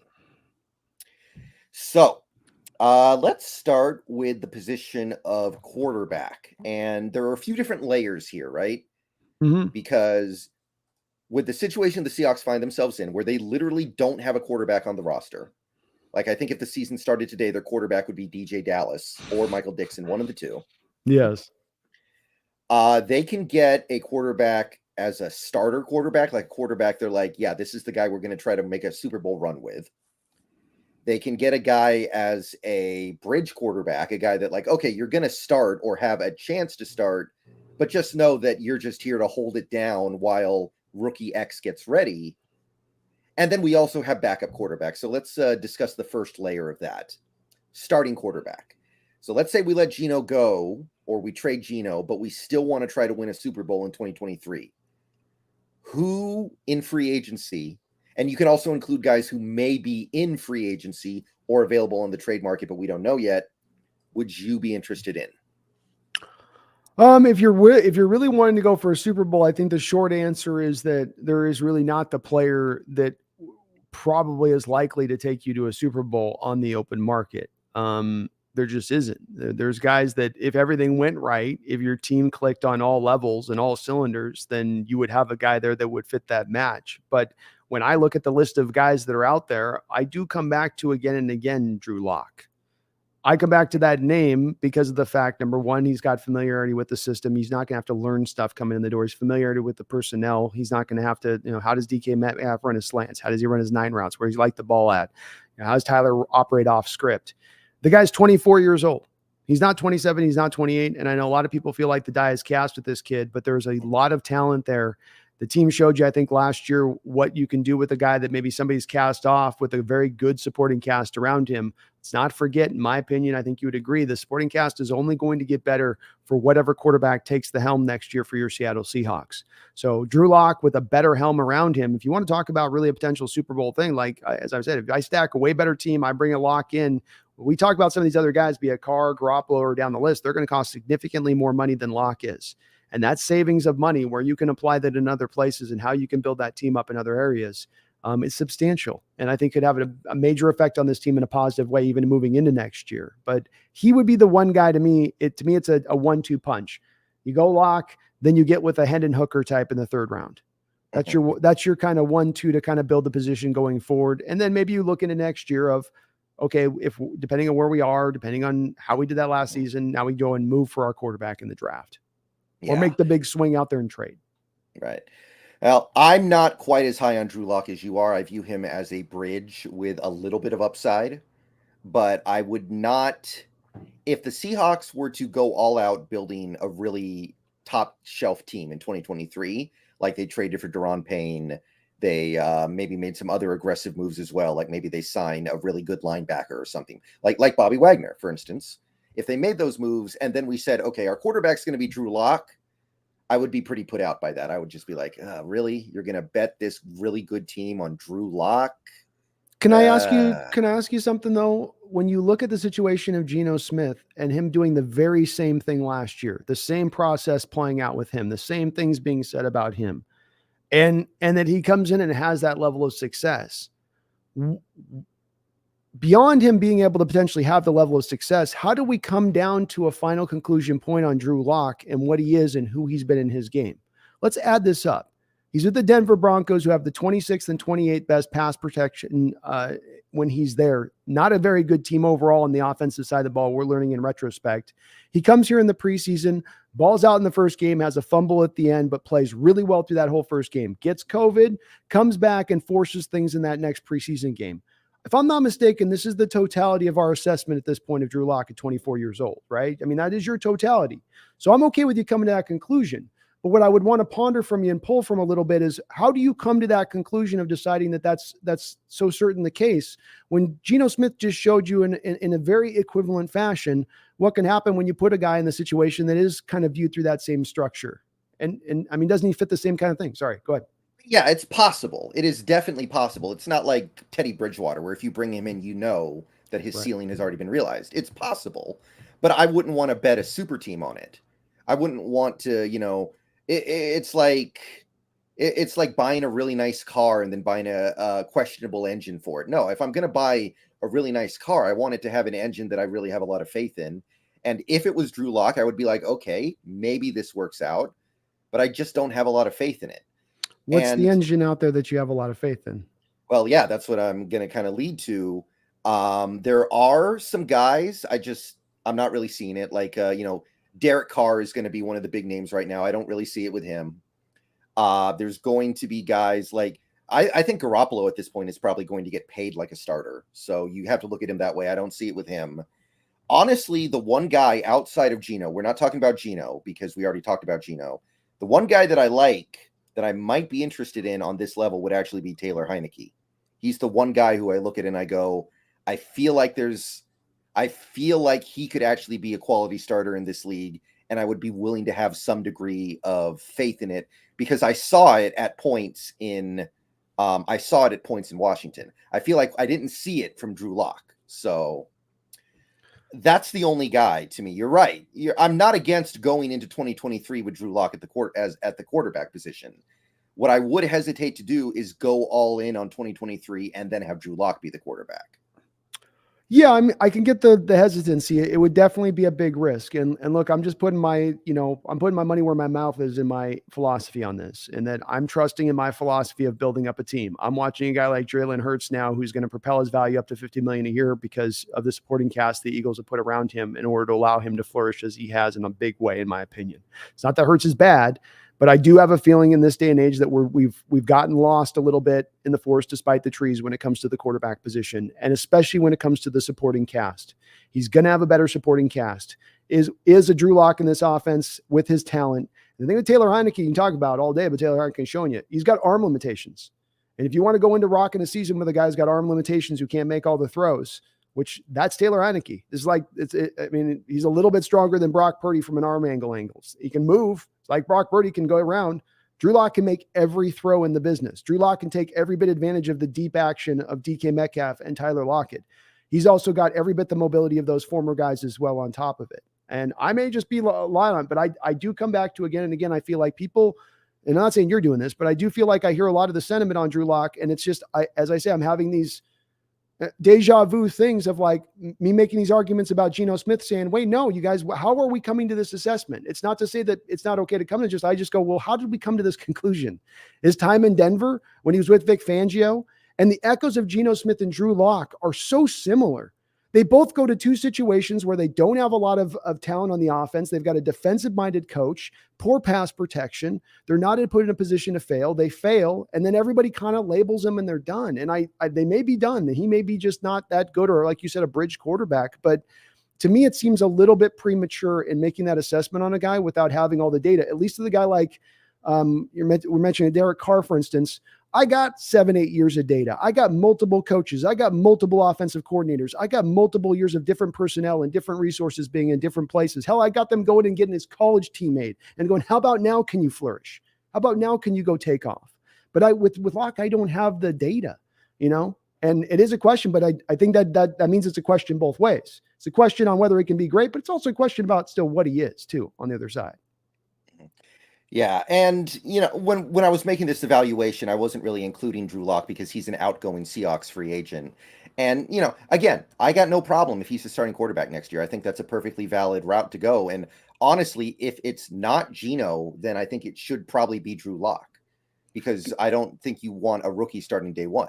I agree. I was just I don't know. I don't want to bet a really good team on Drew Lock when what I've seen from him so far has not been great. Like that preseason game he played against Dallas. I mean, yeah, it's just one game. And I know, like you said, he was pressing, but that was bad. That was indicative of some of the struggles he has with his decision making. But it's not a fair assessment. He's coming off COVID, right? Mm-hmm. He's a week off of COVID as well. Don't forget that aspect of this. So he has a whole week and a half. He's not practicing and he's in a neck and neck battle with Geno Smith going down the line here, right? Because he looked better in the team scrimmage than Geno Smith did by all reports that I heard.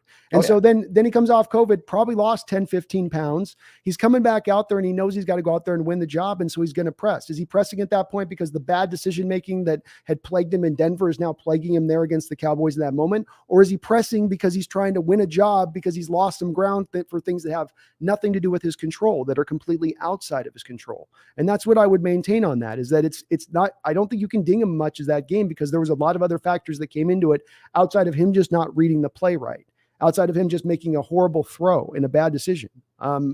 Especially if you had that fog that goes on with the, and I'm not trying to make all the excuses in the world. Again, it's hard to make that assessment of a player when you consider those other aspects coming into play. And one other thing I just want to mention too is you don't have to go with Drew Lock and go all in on Drew Lock. The whole thing with this has been an option A or B situation for me here, Brendan. It's been that Drew Lock comes in at a significantly lesser rate than those other quarterbacks we talk about. You're right. Jimmy Garoppolo is going to cost you $27 million a year, $20 million a year. Derek Carr is going to cost you $35, $40 million a year. Any of these other quarterbacks we go through, not probably Heineke, but they're all going to cost Heineke might cost 15, 16, but Drew Lock's going to cost you like 5 or 6 on a 1-year deal. So what you're really doing is you're getting Drew Lock and it's the savings. You're not spending on Geno Smith now. It's the money now that's created from that, not the going for it, not the voiding years at that point, but actually just the savings that you're creating that now you get to go out and add to the roster in addition. That builds the team up more further. It's not really at that point going all in. It's just that you're building more of the better supporting cast around Drew, which is more to me the ideal.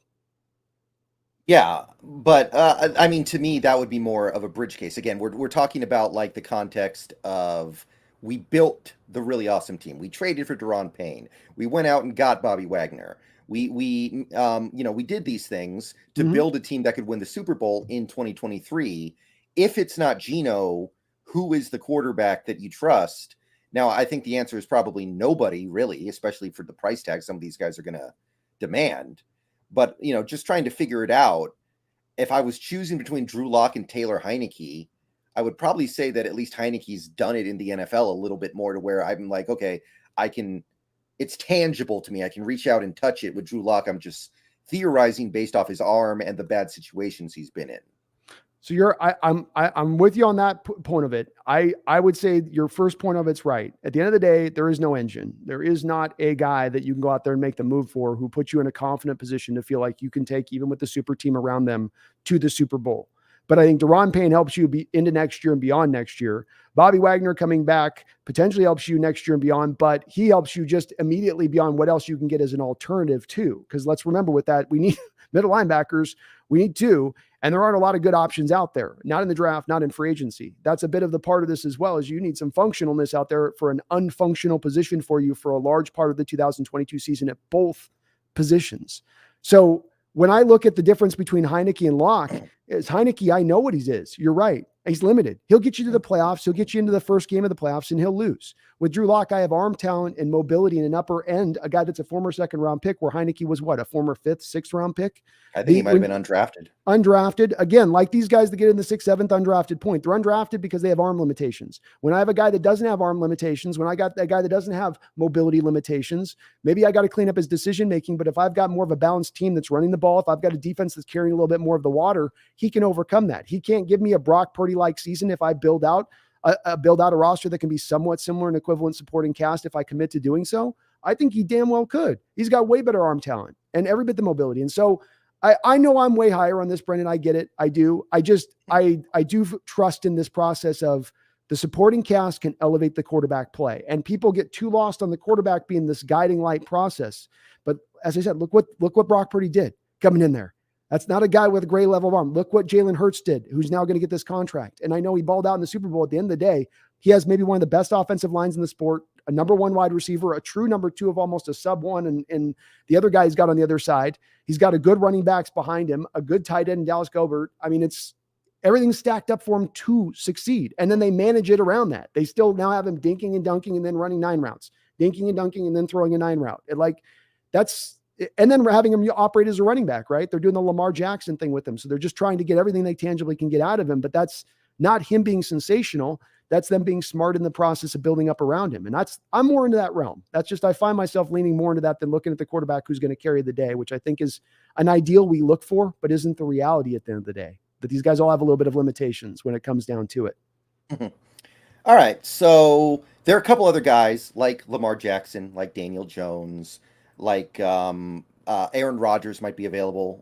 He came out of his hole earlier today, but he hasn't clarified his intentions yet. I was kind of hoping he would before we started this stream, so that way we would at least have that reference point. But I don't really have any interest in any of those guys. I don't either. Lamar's just wanting all the money and wants it all guaranteed. And look, he's earned his payday. I never begrudge any of these guys, Geno's or any even Daniel Jones with his 45 minutes. It's all like, ask whatever you want to ask, you earn it, whatever. I just don't think we should be the ones to pay it. And Lamar Jackson with the guaranteed money, with the first round pick, you're going to have to give up. Let him go to Miami, you know? Mm-hmm. Right. Speaking of which, the snail, thank you for the $2. Bring back Bobby and trade for A-Rod FTW. So let me also say this. If we trade for Rodgers, I'll be mad for a lot of different reasons. I don't think Rodgers is that good anymore. I think we'd have to give up way too much. It's too much money. The other thing is, I just don't want anybody to bail out Green Bay from the terrible decision they made last offseason to not trade him. Mm-hmm. Because if somebody trades like 2 first-round picks for Rodgers now, that's what you're doing. You're giving a giant bailout package to Green Bay for screwing up last year. And they don't deserve it. No, they can go to hell. No, they don't deserve your bailout package. Let them suffer the mistake they made last offseason. So please, nobody trade for Rodgers. Let me just say that right now. I agree. I echo your sentiments on it. So I'm with you 100% on that. A-Rod to Seattle, I don't know. He's at a point in his career where it's like I think Aaron Rodgers is kind of somewhat sub-checked out at times. And that, you know, it's not that he still couldn't somewhat play the game, but, you know, he doesn't want to go to OTAs, and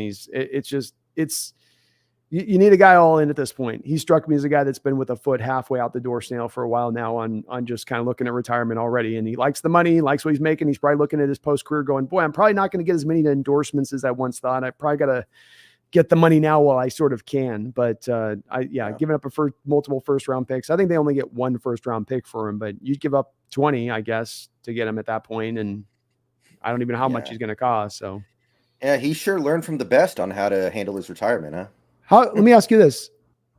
A-Rod for the number 20 overall selection on the same contract you give Geno. I don't think Rodgers is that good anymore. No. Okay. I just think, I mean, it's not just the stats. I know the stats are misleading because he had no receivers. It's just watching him play. He doesn't have the same arm that he used to. Mm-hmm. I agree. I wouldn't do it either. And it's only going to get worse, right? It's not going to get better. Well, and he's 1 injury away from being like, okay, I'm gonna retire. You bring him in, or you trade for him, and then he's like, he has another torn calf, and he's like, I'm shutting it down. Mm-hmm. I'm hurt. All right. So moving on to the second part of the quarterback question. Let's talk about bridge quarterbacks for a second here. Now, I believe that if we don't bring back Geno and we draft a rookie, Locke should be brought back to be the bridge quarterback. But let's say Drew Lock is like, no, I'm going to Tampa. I want to be with Canales, which is a very real possibility. Who would you like to bring in as like the bridge, the guy who competes with the rookie, probably takes the first, I don't know, maybe 8 to 10 starts, maybe starts the whole year, but you're not committing to him. You just got him here because you're killing time, basically. There's really not a lot of great options here, Brendan, on that thing. I think Taylor Heineke would be a guy that, if you're talking about going that route, would probably be a guy would be at the top of my list. The only other guy I might take a look at if he comes in at the right price would be Sam Darnold. That's my guy. Yeah, so I would not be breaking out. He's getting the same contract Locke's getting. You know what I mean? I ain't giving you 18 million guaranteed. Carolina paid you last year, buddy. Sorry, no. But those would be 2 guys. Neither get you super excited, but if you can get them in a low end deal, build out the rest of the team, they could be fine for a year. Like I said, it's a bridge situation, so it would be okay. Let's see here. Second place for me, because I agree with you about Darnold. I think Darnold actually played fairly well last year, and he could, he can hand the ball off a few times while you're. Yeah. Maybe Jacoby Brissett. He played all right last year. Outplayed Deshaun Watson, if I'm not mistaken, last season. So from at least a statistical perspective, you could be okay. Big guy, decent arm, and he's been around a lot, so he knows the lay of the land. But I'd go with those first 2 guys over him. I think for sure, though. He is a guy that definitely seems a bit limited when he's in there playing. Like they definitely got to kind of mold that offense around him. A couple other guys, just to go over the names real quick: Baker Mayfield, Teddy Bridgewater, Case Keenum, Mason Rudolph, and I would also throw Gardner Minshew in there. Doing anything for you there? No, Gardner Minshew maniacs are certainly wanting to see him, but no, none of them. I'm really at this point all into it. Maybe Gardner, maybe, but again, this is all about guy coming in at low cost, so I can build out the rest of the team if this is the route we're going. So it's got to be somebody who's not making substantial money. Even 15 million a year, for instance, would be just too much for me at this point. If we're talking bridge quarterback, it's got to be low end money deals. But Right. yeah, I'd do it for Minshew, I guess, if it's low end. If those other guys are off the board, I'd be definitely better than that than Case. I'd rather go with him than Case Keenum or I'd go with even him over the Bridgewater, for instance. Or at least there's some kind of like moxie to Minshew in that, like, he'll make some gunner throws to DK. Where Bridgewater to me just ain't going to pull the trigger. He's checking down 24/7. Right. Kevin Mullen, thank you for the $4.99. All these short-term contracts does make sense for sale of team 2024 or 2025. That'll get us like 90 million of cap space soon. Love the collab, guys. Thanks, Kevin. Yeah, all signs point to imminent sale of team, don't it? I've maintained that that's what these 1-year contracts do, Brendan, because when you look at Paul Allen's tenure here, it was not built on 1-year contracts or 2-year deals. They were perfectly willing and frank. Yeah, you had a little bit more success, but you could even let's go outside the LB days, 2015, 2016, 2017. Allen's still alive. The team is still quite willing to pay contracts and pay big money in 4-year deals at that. Where that this road is forked off is with Allen's passing. And my logic on this works like this. The Allen Trust says that Jody Allen has to liquidate everything. All must go. None must stay. Everything needs to be liquidated. When you're liquidating, you're not spending. You're liquidating. You're trying to get everything into a point of a cash flow state, not spending cash. So what that means is that, Brendan, if we tried to have a Patriots-like offseason, remember they had a couple of years ago where they spent $200 million after Brady left, where Belichick was like, damn, Tom went on a Super Bowl. I got to try to buy myself a Super Bowl.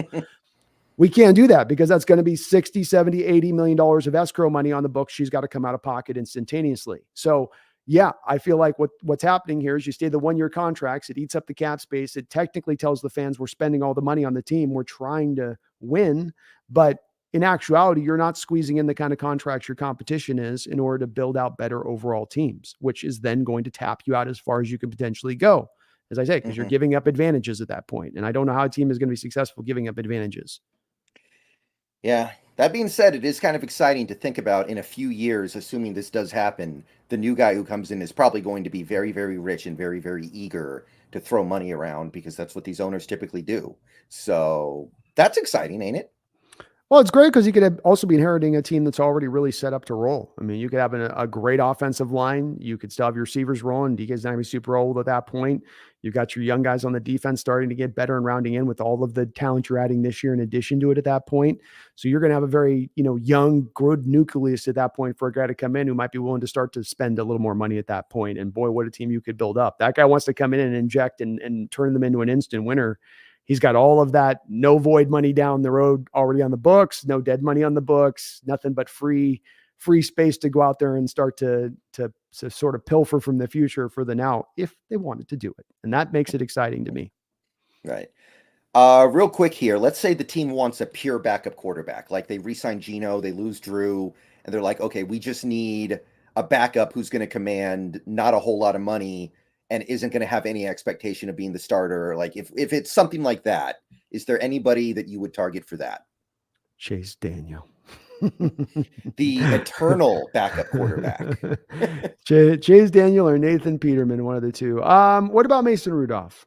Give you a different name on this one. Mason Rudolph, he did okay in Pittsburgh that one year. It's all right. Maybe got pushed back with having Trubisky and then the young kid Pickett coming in there. So yeah. I don't. Yeah, I maybe go something like that. Andy Dalton, he played okay last year. He's all right. He'd be okay too as an option. Sure. Cooper Rush played pretty well for Dak last year when Dak went down. Not bad. All in about the same area, really. At the end of the day, right. There's really not a differentiator between these guys. Okay, so let's move on to the next position here, the running back position. And typically speaking, this is a position I think you're better off addressing in the draft. But maybe there's a name here that'll really kind of like, get you to reconsider that position. So you've got K9, you've got DJ, but Penny's a free agent, and I want to bring him back, but there's no guarantee we do. Travis Homer's a free agent. Tony Jones is a free agent. Does anything in the free agency class of running back speak to you in terms of a guy who could complement K9 really well? No. I think that there could be a little bit of a really good value could maybe be ending up being had here in the running back market, Brendan, because of the fact that the draft is so deep at running back. I would consider that to be the number 2 best positional group in the entire draft this year. And so what that's going to tend to always do to free agency is if you have a really solid, cornerbacks this year, for instance, in free agency aren't getting paid. Nobody, if you're a cornerback, this is the wrong year to be a free agent. If you're a cornerback this year, it's going to be tough going because there's so many corners that are so good in this draft. I feel the same way about the running backs. I'm going to be very interested to see what Saquon's able to pull because he's probably deserving of some money, but who's going to pay him on that? Are there guys? I think there's nobody that necessarily jumps out to me that stands out outside of a Donta Foreman of the Panthers from last year is a name that does. We're looking for a bit of more of a hammer for Walker, a guy that would maybe be like in that Carlos Hyde 1 year, $4 million deal. So it's not big money. But a guy that runs, as we saw in that game against us at home, he runs like a beast. I mean, he's going to put his head down and he's going to try to get what he can get and he's going to drag guys. And we need a little bit more of that here on this team at this point. Yeah, he's one of my top guys as well. And he shouldn't be super expensive because he's a running back. And he didn't have a monster year. He had a good year. Mm-hmm. What do you think about somebody like a Jamal Williams? Jamal is possible. The thing I like about Donta over Jamal is the age thing. Donta's 27. Jamal's, well, they're kind of, I guess, close. I thought Jamal was much older. He must have come in this league as a much younger player. I'm okay with Jamal. At that, I thought he was at 32, but at 27 years old as he is, I'm okay with that. I can still go with that. Again, I think him and Donta would be similar contracts. What you're looking for here is a guy that can push the pile. Kenneth Walker's 5'9" and probably like about 210 game day if you measured him, right at him. Yeah. What you'd like really ideally if you're talking about a running back that at an NFL level can drive tacklers and can push the pile, they've got to be more in like, let's say that Chris Carson mold or Marshawn, 6 foot, 225. And so when you lose that 15, 20 pounds, you're just not getting the guy. He can be like Walker runs strong. He really does run with some ferocity, but you only gonna, it's one of those things like Brendan, where you're only going to get so far as that weight will take you, where it's like a 255-pound linebacker grabbing you is just he's going to pull you down and get you down. But with both of those two guys that we mentioned here, the thing they give you is that ability to still sort of punch through the hole when the hole's not there. And that is something that was a little bit missing last year from this backfield. Another name that really kind of caught my attention would be Alexander Madison of the Vikings. A little bit of pop, a little bit of power. He's the hammer to Cook's lightning, I guess you could say. Like, I think that would be a pretty good pickup. He probably would only cost a couple $1 million too. I think he's going to get a little deal, not a big deal, but like a little, like a little couple year deal and a couple million. Like it might be a little more with him on not. I'm not talking big money. I'm not talking big money, but like a 3-year, $15 million deal, something like that. Maybe I think his rep around the league is pretty well. I think people like him a little bit. You might be right though. I'm not certain on this. This is just a little bit of instinctual wonder on that. Yeah. Well, the thing is, with any player that isn't a star, the money is almost random. Like a guy could 1 year get $5 million a year, and whereas the next year he gets like $2 million a year because a butterfly flapped his wings in North Carolina. It's just very kind of random and all over the place what these guys get because there just isn't. They're not guaranteed to get paid. Like I expect this with a lot of the Seahawks free agents, like Poona Ford. Poona Ford could get $6 million or he could get the veteran minimum. I have no idea because he's not the kind of guy who is always going to get his money. All the money could be gone before they get paid, Yeah. We talk about there not being a middle market for quarterbacks, but in a lot of ways, there's kind of not middle markets for players too, in a lot of respects, where it's, you are making a really good chunk of change or it's down to bare minimum city. And it's not sort of that in between point. I do have one sleeper here, one kind of super sleeper here who might be vet min, but I like Dearness Johnson of Cleveland. He was actually playing well for them, and then he got lost behind Chubb and Kareem Hunt. So he basically hasn't played in a couple years. But I like Dearness Johnson when he was playing, and I think he's going to be super cheap. He's fresh. I like him.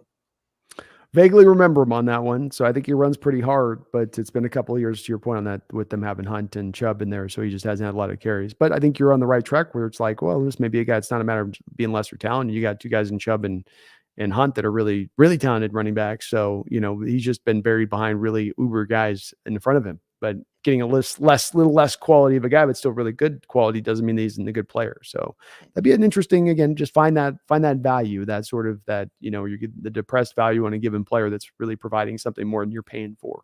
That's what you're looking for with these running backs, I think, is we're getting a lot of the bang for the buck at that point. Upo, thank you for the $10 super chat. Always love the show, guys. As the guy that said some team will sign Bobby Wagner, my point was I'm not sure he fits well in our scheme and fixes our problems, even if he's a better version of Barton. Yeah, this is an interesting topic, I think, whether or not Bobby Wagner would fit well in this system. What do you think? Well, he just played in the system last year in the Rams. So, I mean, he had maybe one of his arguably best seasons ever playing in the Rams system out of this defense. So he's absolutely a fit within it. I think also what's going to come in tandem with this move, like Brendan's talked about with this too, Upo, is you're going to get a Jalen Carter. You're going to get probably Daron Payne type, or maybe a Hargrave. You're going to get additional added firepower up front. Part of the reason why our linebackers struggled, I'm not letting them all off the hook for this, but part of the reason Barton and Brooks struggled last year is that your defensive linemen didn't do their job. And their job is to be game wreckers. Their job is to be gap shooters. Their job is to make that offensive line have to take two guys to block one. And unfortunately, you had too many guys on that defensive line last year that could be single blocked by offensive lines. They knew they could get away with that coming into the game. And so they just planned on getting down to the second level on your linebackers, play after play after play after play. You've got to get better built-in protections in front of those guys. Ray Lewis played in a 3-4 defense. He's got exactly the same kind of size that Bobby Wagner has. When Ray Lewis had, when he first walked in the door, Tony Siragusa and Sam Adams up ahead of him, those two big dogs up front protecting him, he was fine. When those guys retired, here comes Haloti Ngata. I'm back up here. So it's about having as much as anything with all these linebackers, the second level, the protection in front of them. And look, Bobby was great last year. If anything, what we need to learn is that he is not only is he a fine fit for this defense, you need to utilize him more as a blitzer if you bring him back here. That's the thing the Rams have taught us about Bobby this past year, is that we didn't use him enough as a blitzer when he was here because of our predilection not to want to blitz. That to me is a big question. If you bring Bobby back, are you going to use him the way you need to use him, or are you going to use him the way you want to use him? Like, that's to me is a big question. Like, throw away all the stuff in your head that says, I don't want to blitz my middle linebackers. Throw it away, or don't even go talk to him. That's what I would say. Agreed. The fact that you have such a good blitzer in Bobby and then potentially Jamal at that point, the smart defensive coordinator will look at those two pieces and go, I'm going to move those. I'm going to have those guys coming from every angle, sometimes at the same. They wouldn't be like, we can't do that. Don't do that. That'll put us at risk on the back end. Like, well, tough. Like, risk it. It's, not like the defense has been all that great moving in recent years as it is with your safe, don't give up the big play philosophy as it stands. So why not, go a little more risk it biscuit stuff on defense, or trade for Daron Payne. So you have the defensive line that can actually, do Bingo. one or the other one. It's one or the other. Yeah. There are no other options. That's right. Mm-hmm. All right. Daniel Bailey, thank you for the $2. Do you think a team would trade a first for Geno?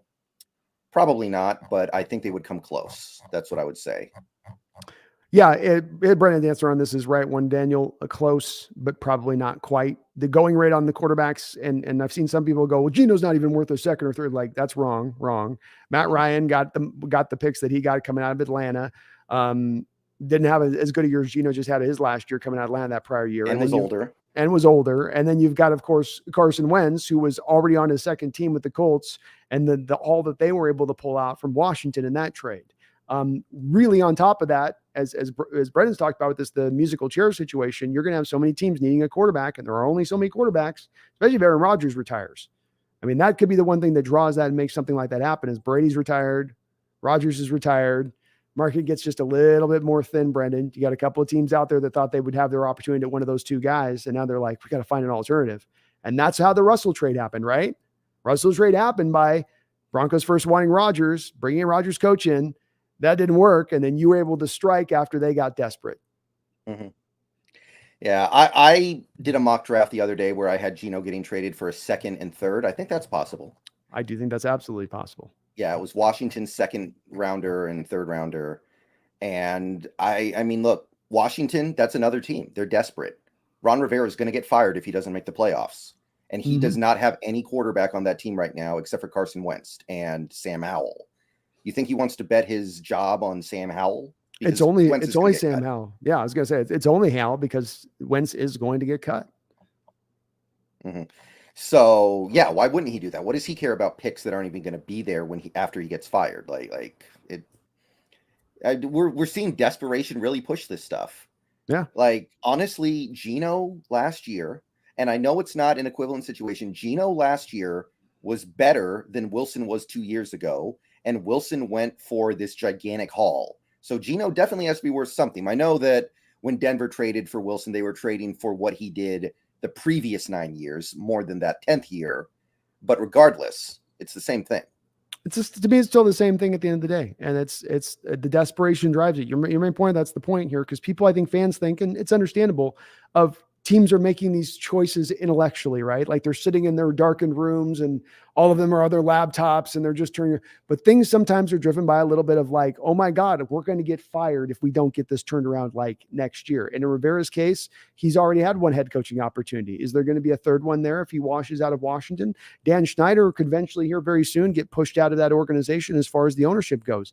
Is he drawn to maybe do something a little bit more desperate to try to get a quarterback in there?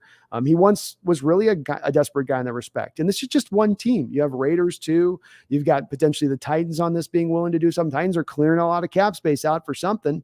Could they be the team that can move like that? So it just takes one. And there are so many teams that are in that pole position of desperation. They're showing all of the earmarks, right? Like something out of like that like a zombie, it was like the zombie show, you know, it's like, oh, he's got the mark and his skin's turning colors and I can see the veins coming out and his eyes are changing colors. You can see that happening with all of these teams that are going to need a quarterbacks. And that to me, maybe opens the door for us to be able to strike. And again, maybe get an incredible haul for Geno. I think you're right though. Second, third round pick is probably right on the button. All right. So next up, we have wide receiver, and this is a position where the Seahawks are very top heavy. Very top heavy. They got some guys on the other half of the roster that are interesting. Derek Young, Cade Johnson. Maybe some people aren't completely out on Dwayne Eskridge yet. I kind of am, but maybe some people are still there. So let's say we turn to free agency to try to bolster our depth, maybe bring in a third receiver, because remember, Goodwin is for the moment a free agent. Does anybody on the free agency list at wide receiver do anything for you? I haven't been struck by a lot of guys as of yet that pop out to me that stand out, aside from the guy that was just released like a day ago. There's two guys. Let me give you two names, okay? One guy is the guy that off the jump would be just a great fit, which is Robert Woods. I mean, he is a do-it-all receiver. He has complete understanding of this offense and everything required within to do it. He can play every wide receiver position, outside, inside, X, Z, wherever you need to have him as far as that's concerned. I really love that as an option A, and I don't think he's going to cost a lot of money coming on a down year. In fact, you probably get him on kind of a prove-it deal, maybe in a 1 year 5, 1 year 6 type of deal that you could pull him in for at that point. I would love to go out there and get Robert Woods as a more inexpensive one, and certainly bringing back Goodwin would be right there as maybe option 2 for me. But option 3 would be a guy that I've liked for a long period of time. That's a guy similar like Robert Woods, where he can do a lot of things for you. And that'd be Zach Pascal. Another guy I've liked going back to Indianapolis days as a player, and another guy that I don't think is going to cost maybe even a more lower option than Robert Woods, I believe. But those would be two guys that aside from that, I don't want old ass Julio Jones. Marvin Jones doesn't do a lot to me. Jarvis Landry, 30 years old. He'd be interesting maybe in the slot, but it feels like he's really been beaten up recently, doesn't it? Yeah, that's right. But we're on the same page. I really like both those guys too. Pascal and Woods. Very interesting to me. I want to put a couple names out there though. Deontay Harty of the Saints would add tremendous value as a special teamer as well as a receiver. Was really coming on nicely as a receiver, and then I think last year he got hurt and basically didn't produce. So he may be relatively inexpensive. So any thoughts on Harty? I don't know a ton about him, to be honest with you. Well, he was formerly named Deontay Harris. He changed his last name, which is an interesting move. Usually everyone changes their first name, but he changed his last name without getting married or anything. He just did it. He was the guy who returned the punt for a touchdown against the Seahawks in 2019 when we played the Saints. Oh, okay. I mean, it could be interesting. I think if he's just really more specialist than he is true receiver, that's gonna be hard with already having kind of a true specialist in Uga Boogie there to have kind of two of those guys in the roster. Once you kind of need whoever's going to be doing your punt return duties to be also a receiver and able to be in there for snaps. But I just don't know enough about him to probably make a call on him with that. Paris Campbell kind of had a little bit of a breakout year in Indy. Finally, it took him 4 years. Any interest there? He'd be interesting because he could give you the guy that's needed right now in this offense, which to me, the glaring thing that sits on this offense that they need to take a step forward is the wide receiver, running back, hybrid guy, the Cooper Kupp, the Deebo Samuel. It doesn't have to be that talented a guy, but the guy that can execute those things in the offense. If I give him a fly sweep, he can not only run it and be very fast, but he can run like a running back with some toughness. You know, he's also got a little juice in the legs in order to kind of make some moves in the open field. So with Paris Campbell, you're getting an incredibly fast guy out of Ohio State. He is more of a kind of a slot only guy and a gadgety kind of receiver guy. But like you said, I'm out on Eskridge at this point. I don't want to rely on him to be that. He's not been that. He's had a problem staying healthy here. He had problems staying healthy in college. I think you can't rely on him to be the guy to go forward on that. You've got to find a backup there because this is really a vital part of the offense, Brendan. That guy that does that stuff, that in-between kind of stuff is the slot guy, is a big driver within this offense, or at least it's been for the Rams in the way that they've run it there. And certainly I would like to look to emulate that as much as we possibly can. So there are some interesting names on here for sure. There are a couple other guys. Like, do you have any, just real quick, Mecole Hardman? No. Nah. Yeah, it was supposed to be his time in Kansas City, and it just didn't happen at all. Yeah, I mean, he's I think product of Mahomes a little bit in his whatever success he's kind of had. I mean, we owe DJ Chark, right? We owe DJ Chark because he caught the first down to end Green Bay's season and send us to the playoffs. You want to maybe funnel him a little bit of money with a contract? Doesn't quite seem like the same player since he's left the Jaguars to go to Detroit. Yeah, but I agree with you. Those would be my top targets. I really like Robert Woods, really like Zach Pascal, and honestly, I might like bringing back Goodwin more than either of them because he's probably going to be like vet min or slightly more. Those guys would probably cost a little bit more than maybe he would, to your point. And that's maybe low balance wise, because like you said, we are top heavy here. We've got to do that just for the sake of that. But boy, Woods, Pascal, they also give you great blockers. You talk about having DK and these guys on the field at the same time. You're now talking about your receiver positions, not just being like good blockers, but some of the better blockers in the entire sport at both spots. If you wanted to line out in like I formation, 2 tight end looks, right, with the 2 receivers off and maybe lock it out on the field at that point, you could go into some pretty good little heavy run formations at that point, especially on pitch plays, Brendan, because now you're starting to seal the edge out there with the corners at times in a big way. And Woods is really, really good with that. Yeah. And when you're giving out contracts like we did to Phil Haynes and Nick Bellore, it's fine. But to kind of offset it, you need to find guys who are going to be willing to play for the vet min or very close to it to kind of offset it, and who are going to be able to also make positive contributions, kind of like Goodwin was for us last year. This is a great position where you can find a guy who's going to play for less than $2 million a year and give you good contributions while doing it. So you just got to go out and seek that guy. I think there is that guy out there somewhere. Somebody is just not going to get signed and nobody's going to have any money left. And they're just going to be like, I'll play for a hot dog. And you just got to go get that guy. And this is a great position to do it. It wouldn't shock me if a guy like Zach Pascal got like $2 million for 1 year. Agreed. He's not coming off great production. It's not his fault because he's just stacked behind. He's on a run heavy team behind AJ Brown and the kid from Alabama out there on the receiving side. So it's like, he's not overtaking them, but it's no, indictment of him on his skill set. It's just that they're better players. Just, he's not bad though, especially as a third guy. Kevin Mullen, thank you for the $4.99. If K9 is Reggie Bush, draft pick that plays Lendell White. Also, any thought on recalling RW a quote sack of potatoes end quote? I mean that's been one of my big focuses this offseason, finding a Lendell White for K9. Yeah, if he's asking about draft pick, running back wise. Obviously, Zach Charbonnet would be your most talented hammer kind of running back if you're looking to find that Lendale guy, Thunder sort of guy.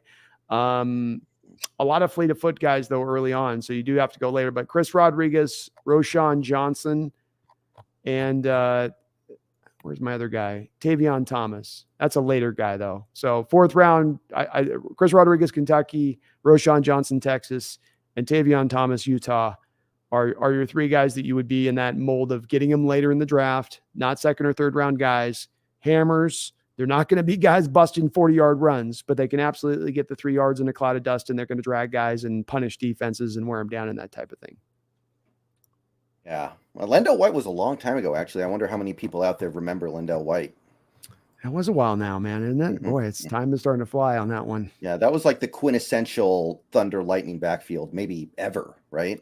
I think so. There's never, because Lendell was legitimately like chubby as a running back. Like he was legitimately Eddie Lacy-ish. Like that guy's kind of fat for a running back, and Bush was like, cut out of granite basically.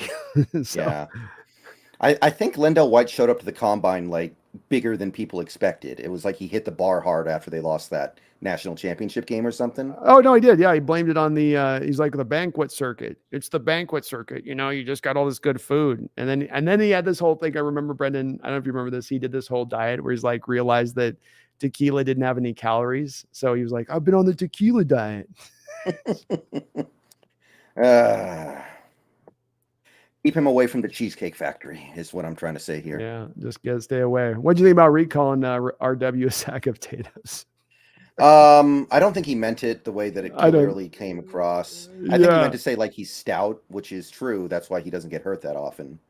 Or I think it was just I just think he was like, he didn't have that thing in his head of like, careful what you say. He was just kind of being honest, and it just came out. He wasn't being mean or trying to throw shade. He was just like, just what I thought. And like, but it was funny as hell.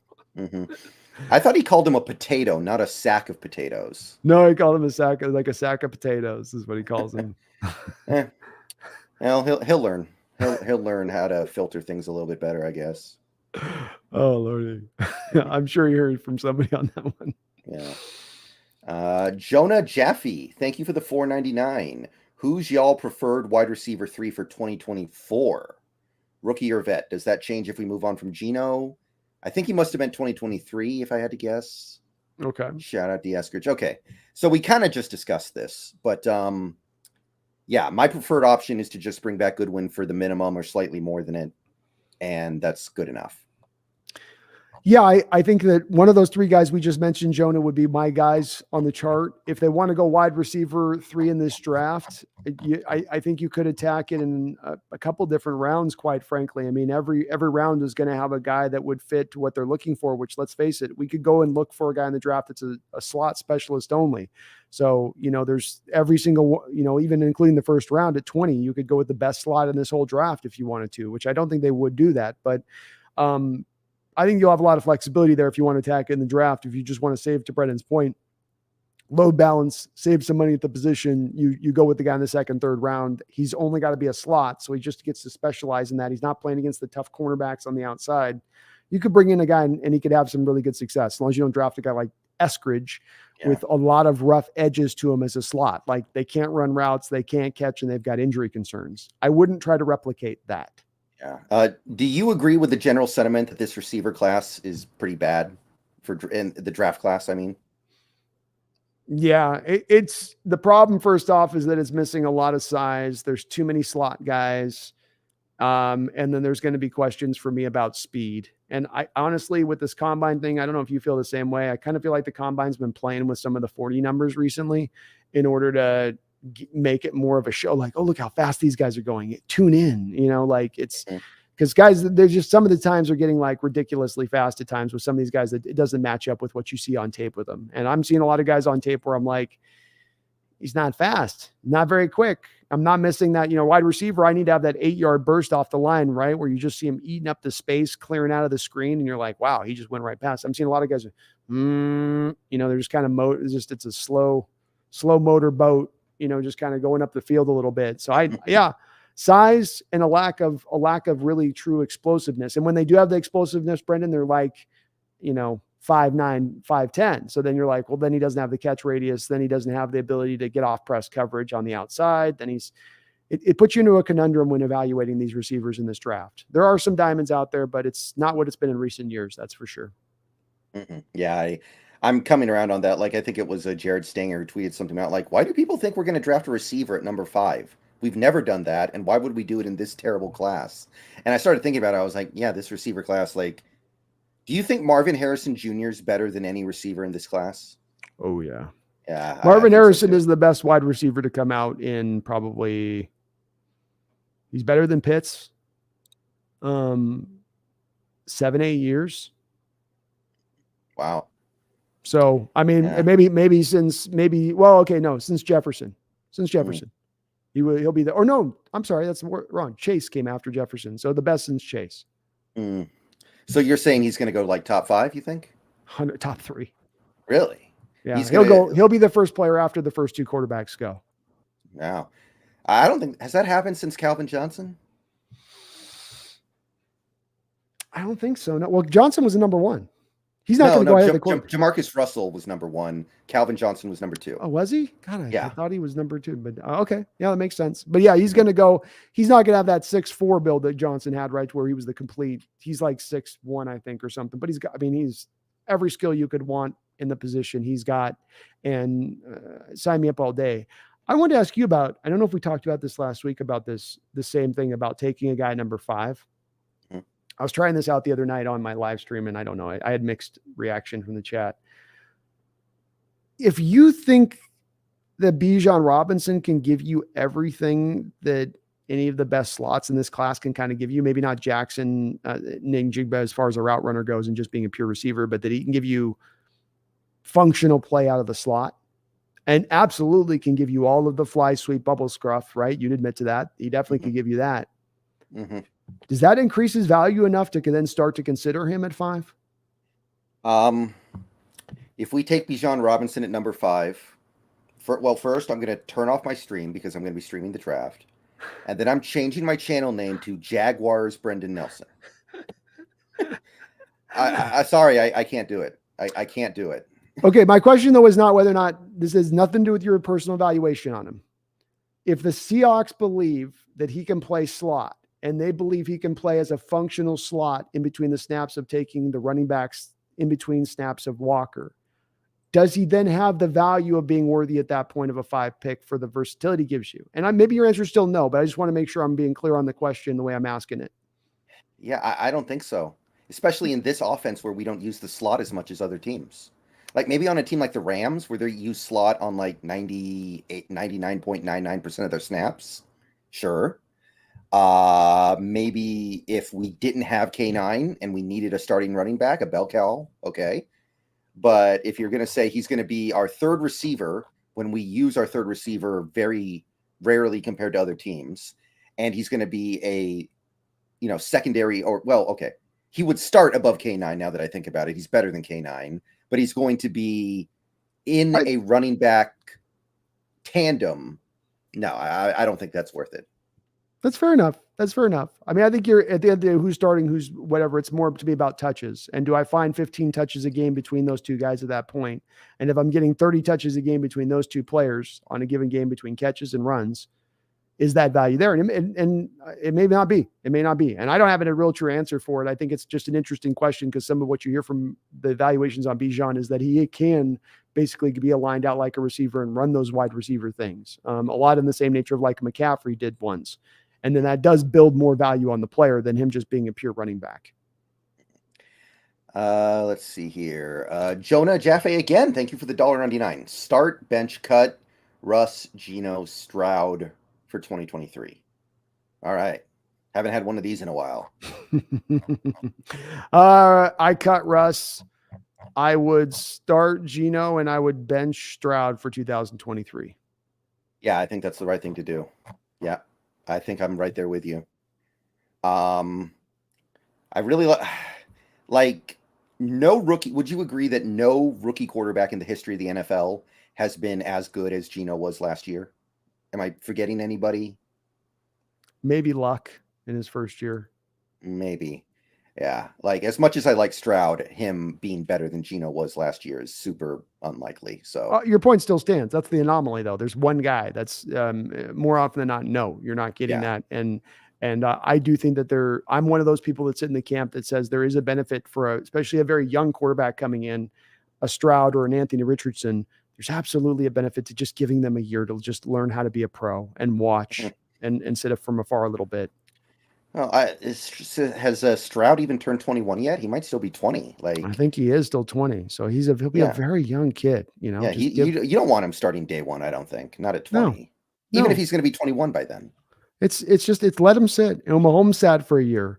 And Mahomes had questions about him coming out. You know, Rodgers sat for 3 years before he finally got to play. You know, there's some track record of guys having some success. And I there's some that just say throw them in the deep end and see if they can swim. I just think that can lead to bad habits developing at that point and not learning the right process. You know, it's like picking up a guitar and just learning how to play and like, oh, I self-taught myself, but then you need to start reading notes and it's like, what's that?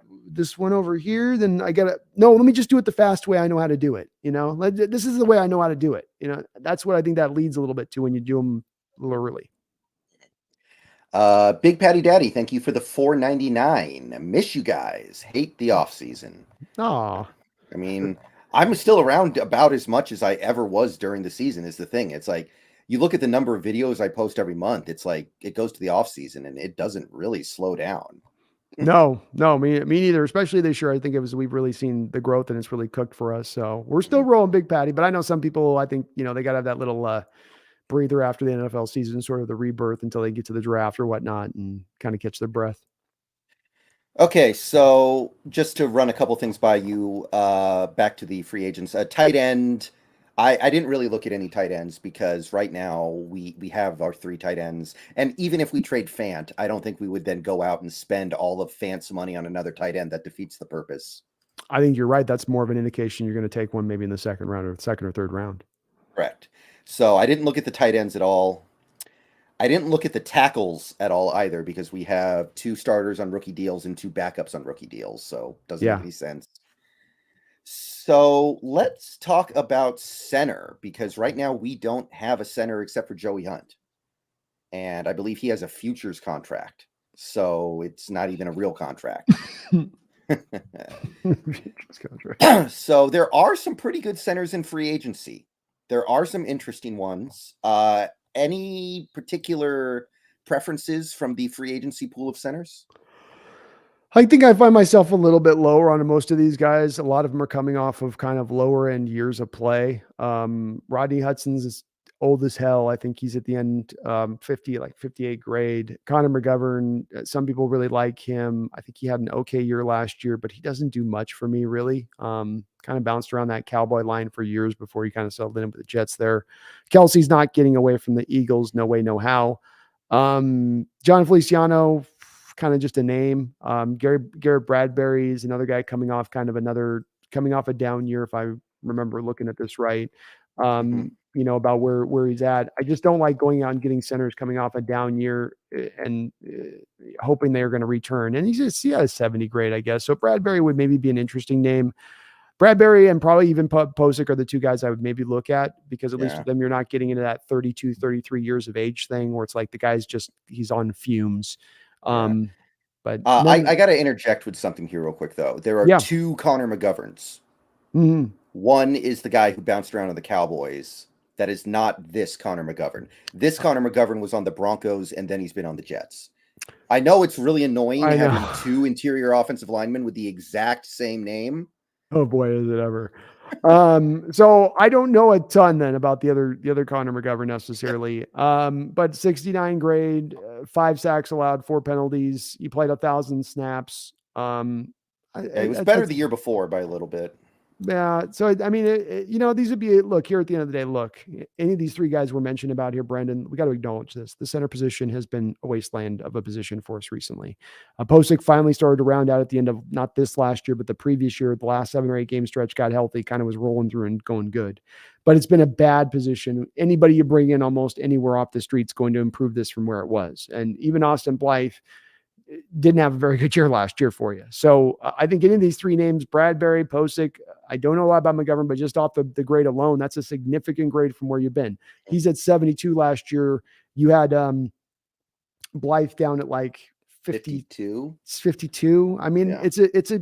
when you get that big of a difference, PFF grade, you can knock the grade, or you can when there's that big of a difference between two players, the PFF didn't miss the boat on it. They weren't like, oh, we're missing all of the pancake blocks of Austin Blythe. Yeah. No, it was, he's getting rolled, and it matches our eye test, right? We saw Blythe getting steamrolled quite a bit of times with lack of size. So any of them are an improvement, Brendan. It does come down to cost. It does also come down to how much money Seattle has to spend, because all those guys are going to make some money, right? Nobody's going to just get a 1-year prove it deal. Right.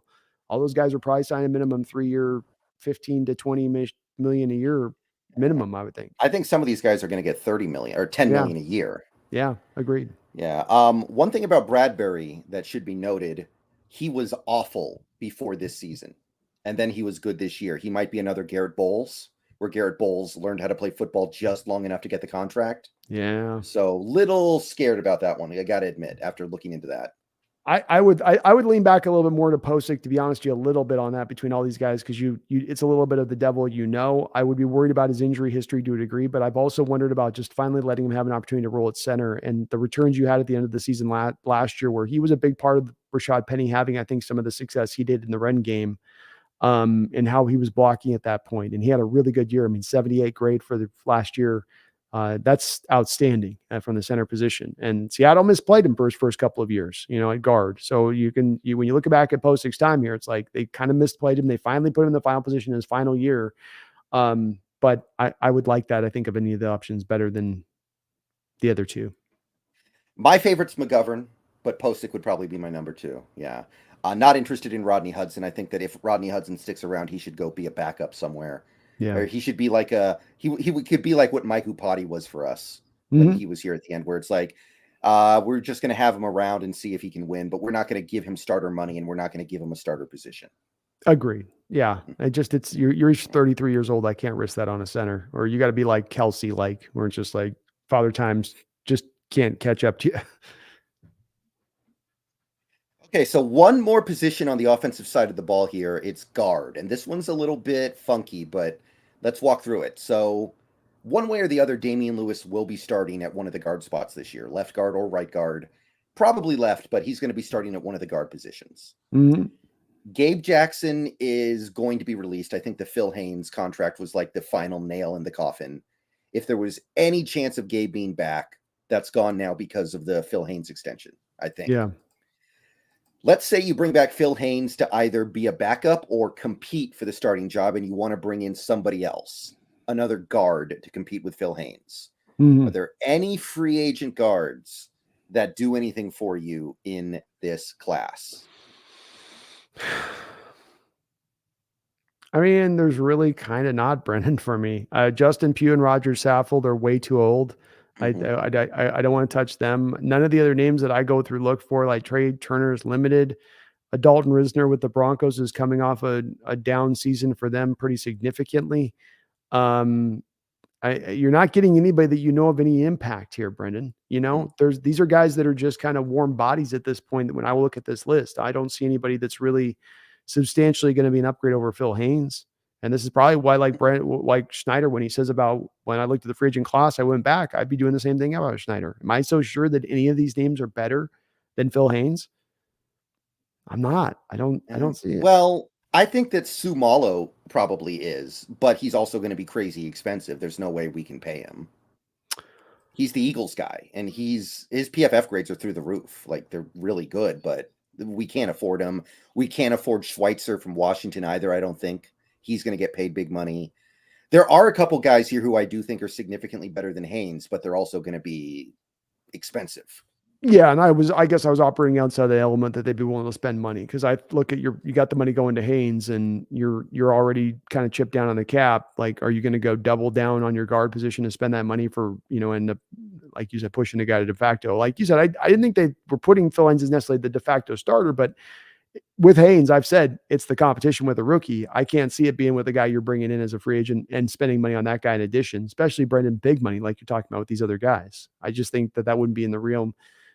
That would not fit to what the team's done recently with how they've spent on the offensive line or divvied up the money, especially with finite amount of money available. Right. I got one name though. Okay. Ode Abushi, our old friend, played fairly well for the Rams the last couple years. Not Mhm. great, but fairly well. Shouldn't cost that much money because he's not a great player. He's old.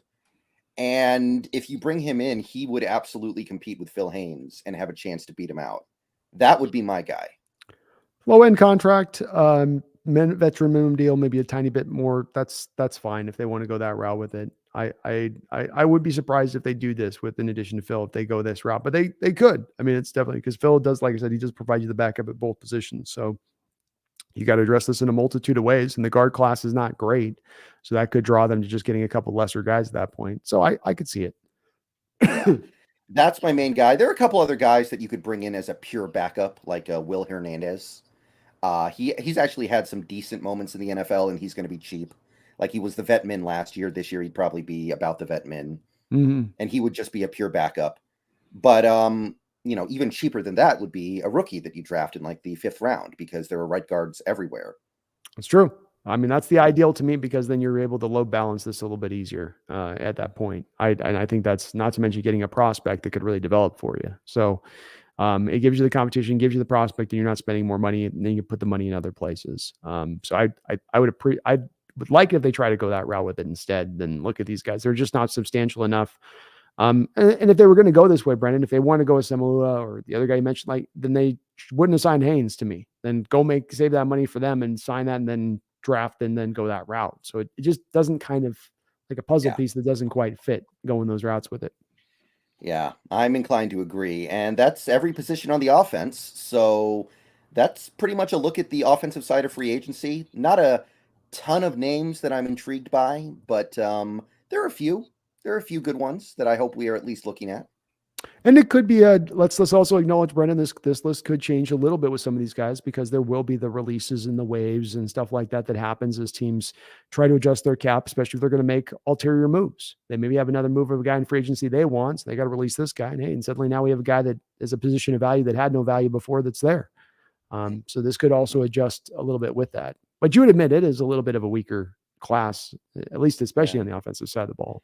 Yeah, and to your point, to what you just said, you look at the amount of salary cap room these teams have. There are going to be players that shake free. Tampa Bay is still 55 million over. Mm-hmm. Jacksonville is 33 over, as is New Orleans. Minnesota is 21 over. The Chargers are 20 over. The Bills are 19 over. There are going to be some decent offensive players that shake free in the coming weeks just because of necessity. Necessity. Mm-hmm. Now, like in the Chargers case, 20 million over. Are they signing Justin Herbert to a big contract too? Do they have to create more space to get that done? Same thing with the Eagles. Are the Eagles going to do a new contract with Hurts? Does that then mean that they've got to make some corresponding moves? Because that usually is the case. You sign that contract to that quarterback, and there is going to be some other stuff that will then happen downwind of that a little bit. So I think it's a fluid list a little bit, but it is light. It's a little light. Oh, well, okay, real quick while we're here, the Chargers, just as an example, apparently they're going to release Keenan Allen and Mike Williams to make room for the Herbert extension. Would you have any interest in either of those guys? I like kind of both those guys, to be honest with you. Especially, They're awesome. I love both of them. I do too. I think the cost on both of them is a bit too much. I don't think they give you quite. Both are kind of more to me outside guys overall. Keenan can do some of the stuff in the slot that you could use. He's a great route runner. But the cost, I think, is going to be just too much for those guys. I don't think they're 1-year deal dudes. I think Williams will be a couple of years, and I think Allen's going to go to some team that's a contender. I mean, like, how's the Chiefs? Once you very well know what you got in Allen out there. I mean, you bring him with Patrick Mahomes. Oh boy. You know what I mean? I was like, hey, what a combo that would be. You know? Yeah, I mean, I say that as somebody who's I don't hate the Chiefs the way a lot of people do. Like I don't either. I made a video right before the Super Bowl, like, who are you rooting for? And every single comment was like, Eagles, Eagles. I hate the Chiefs. I hate the Chiefs so much. I'm like, Chiefs are fun, man.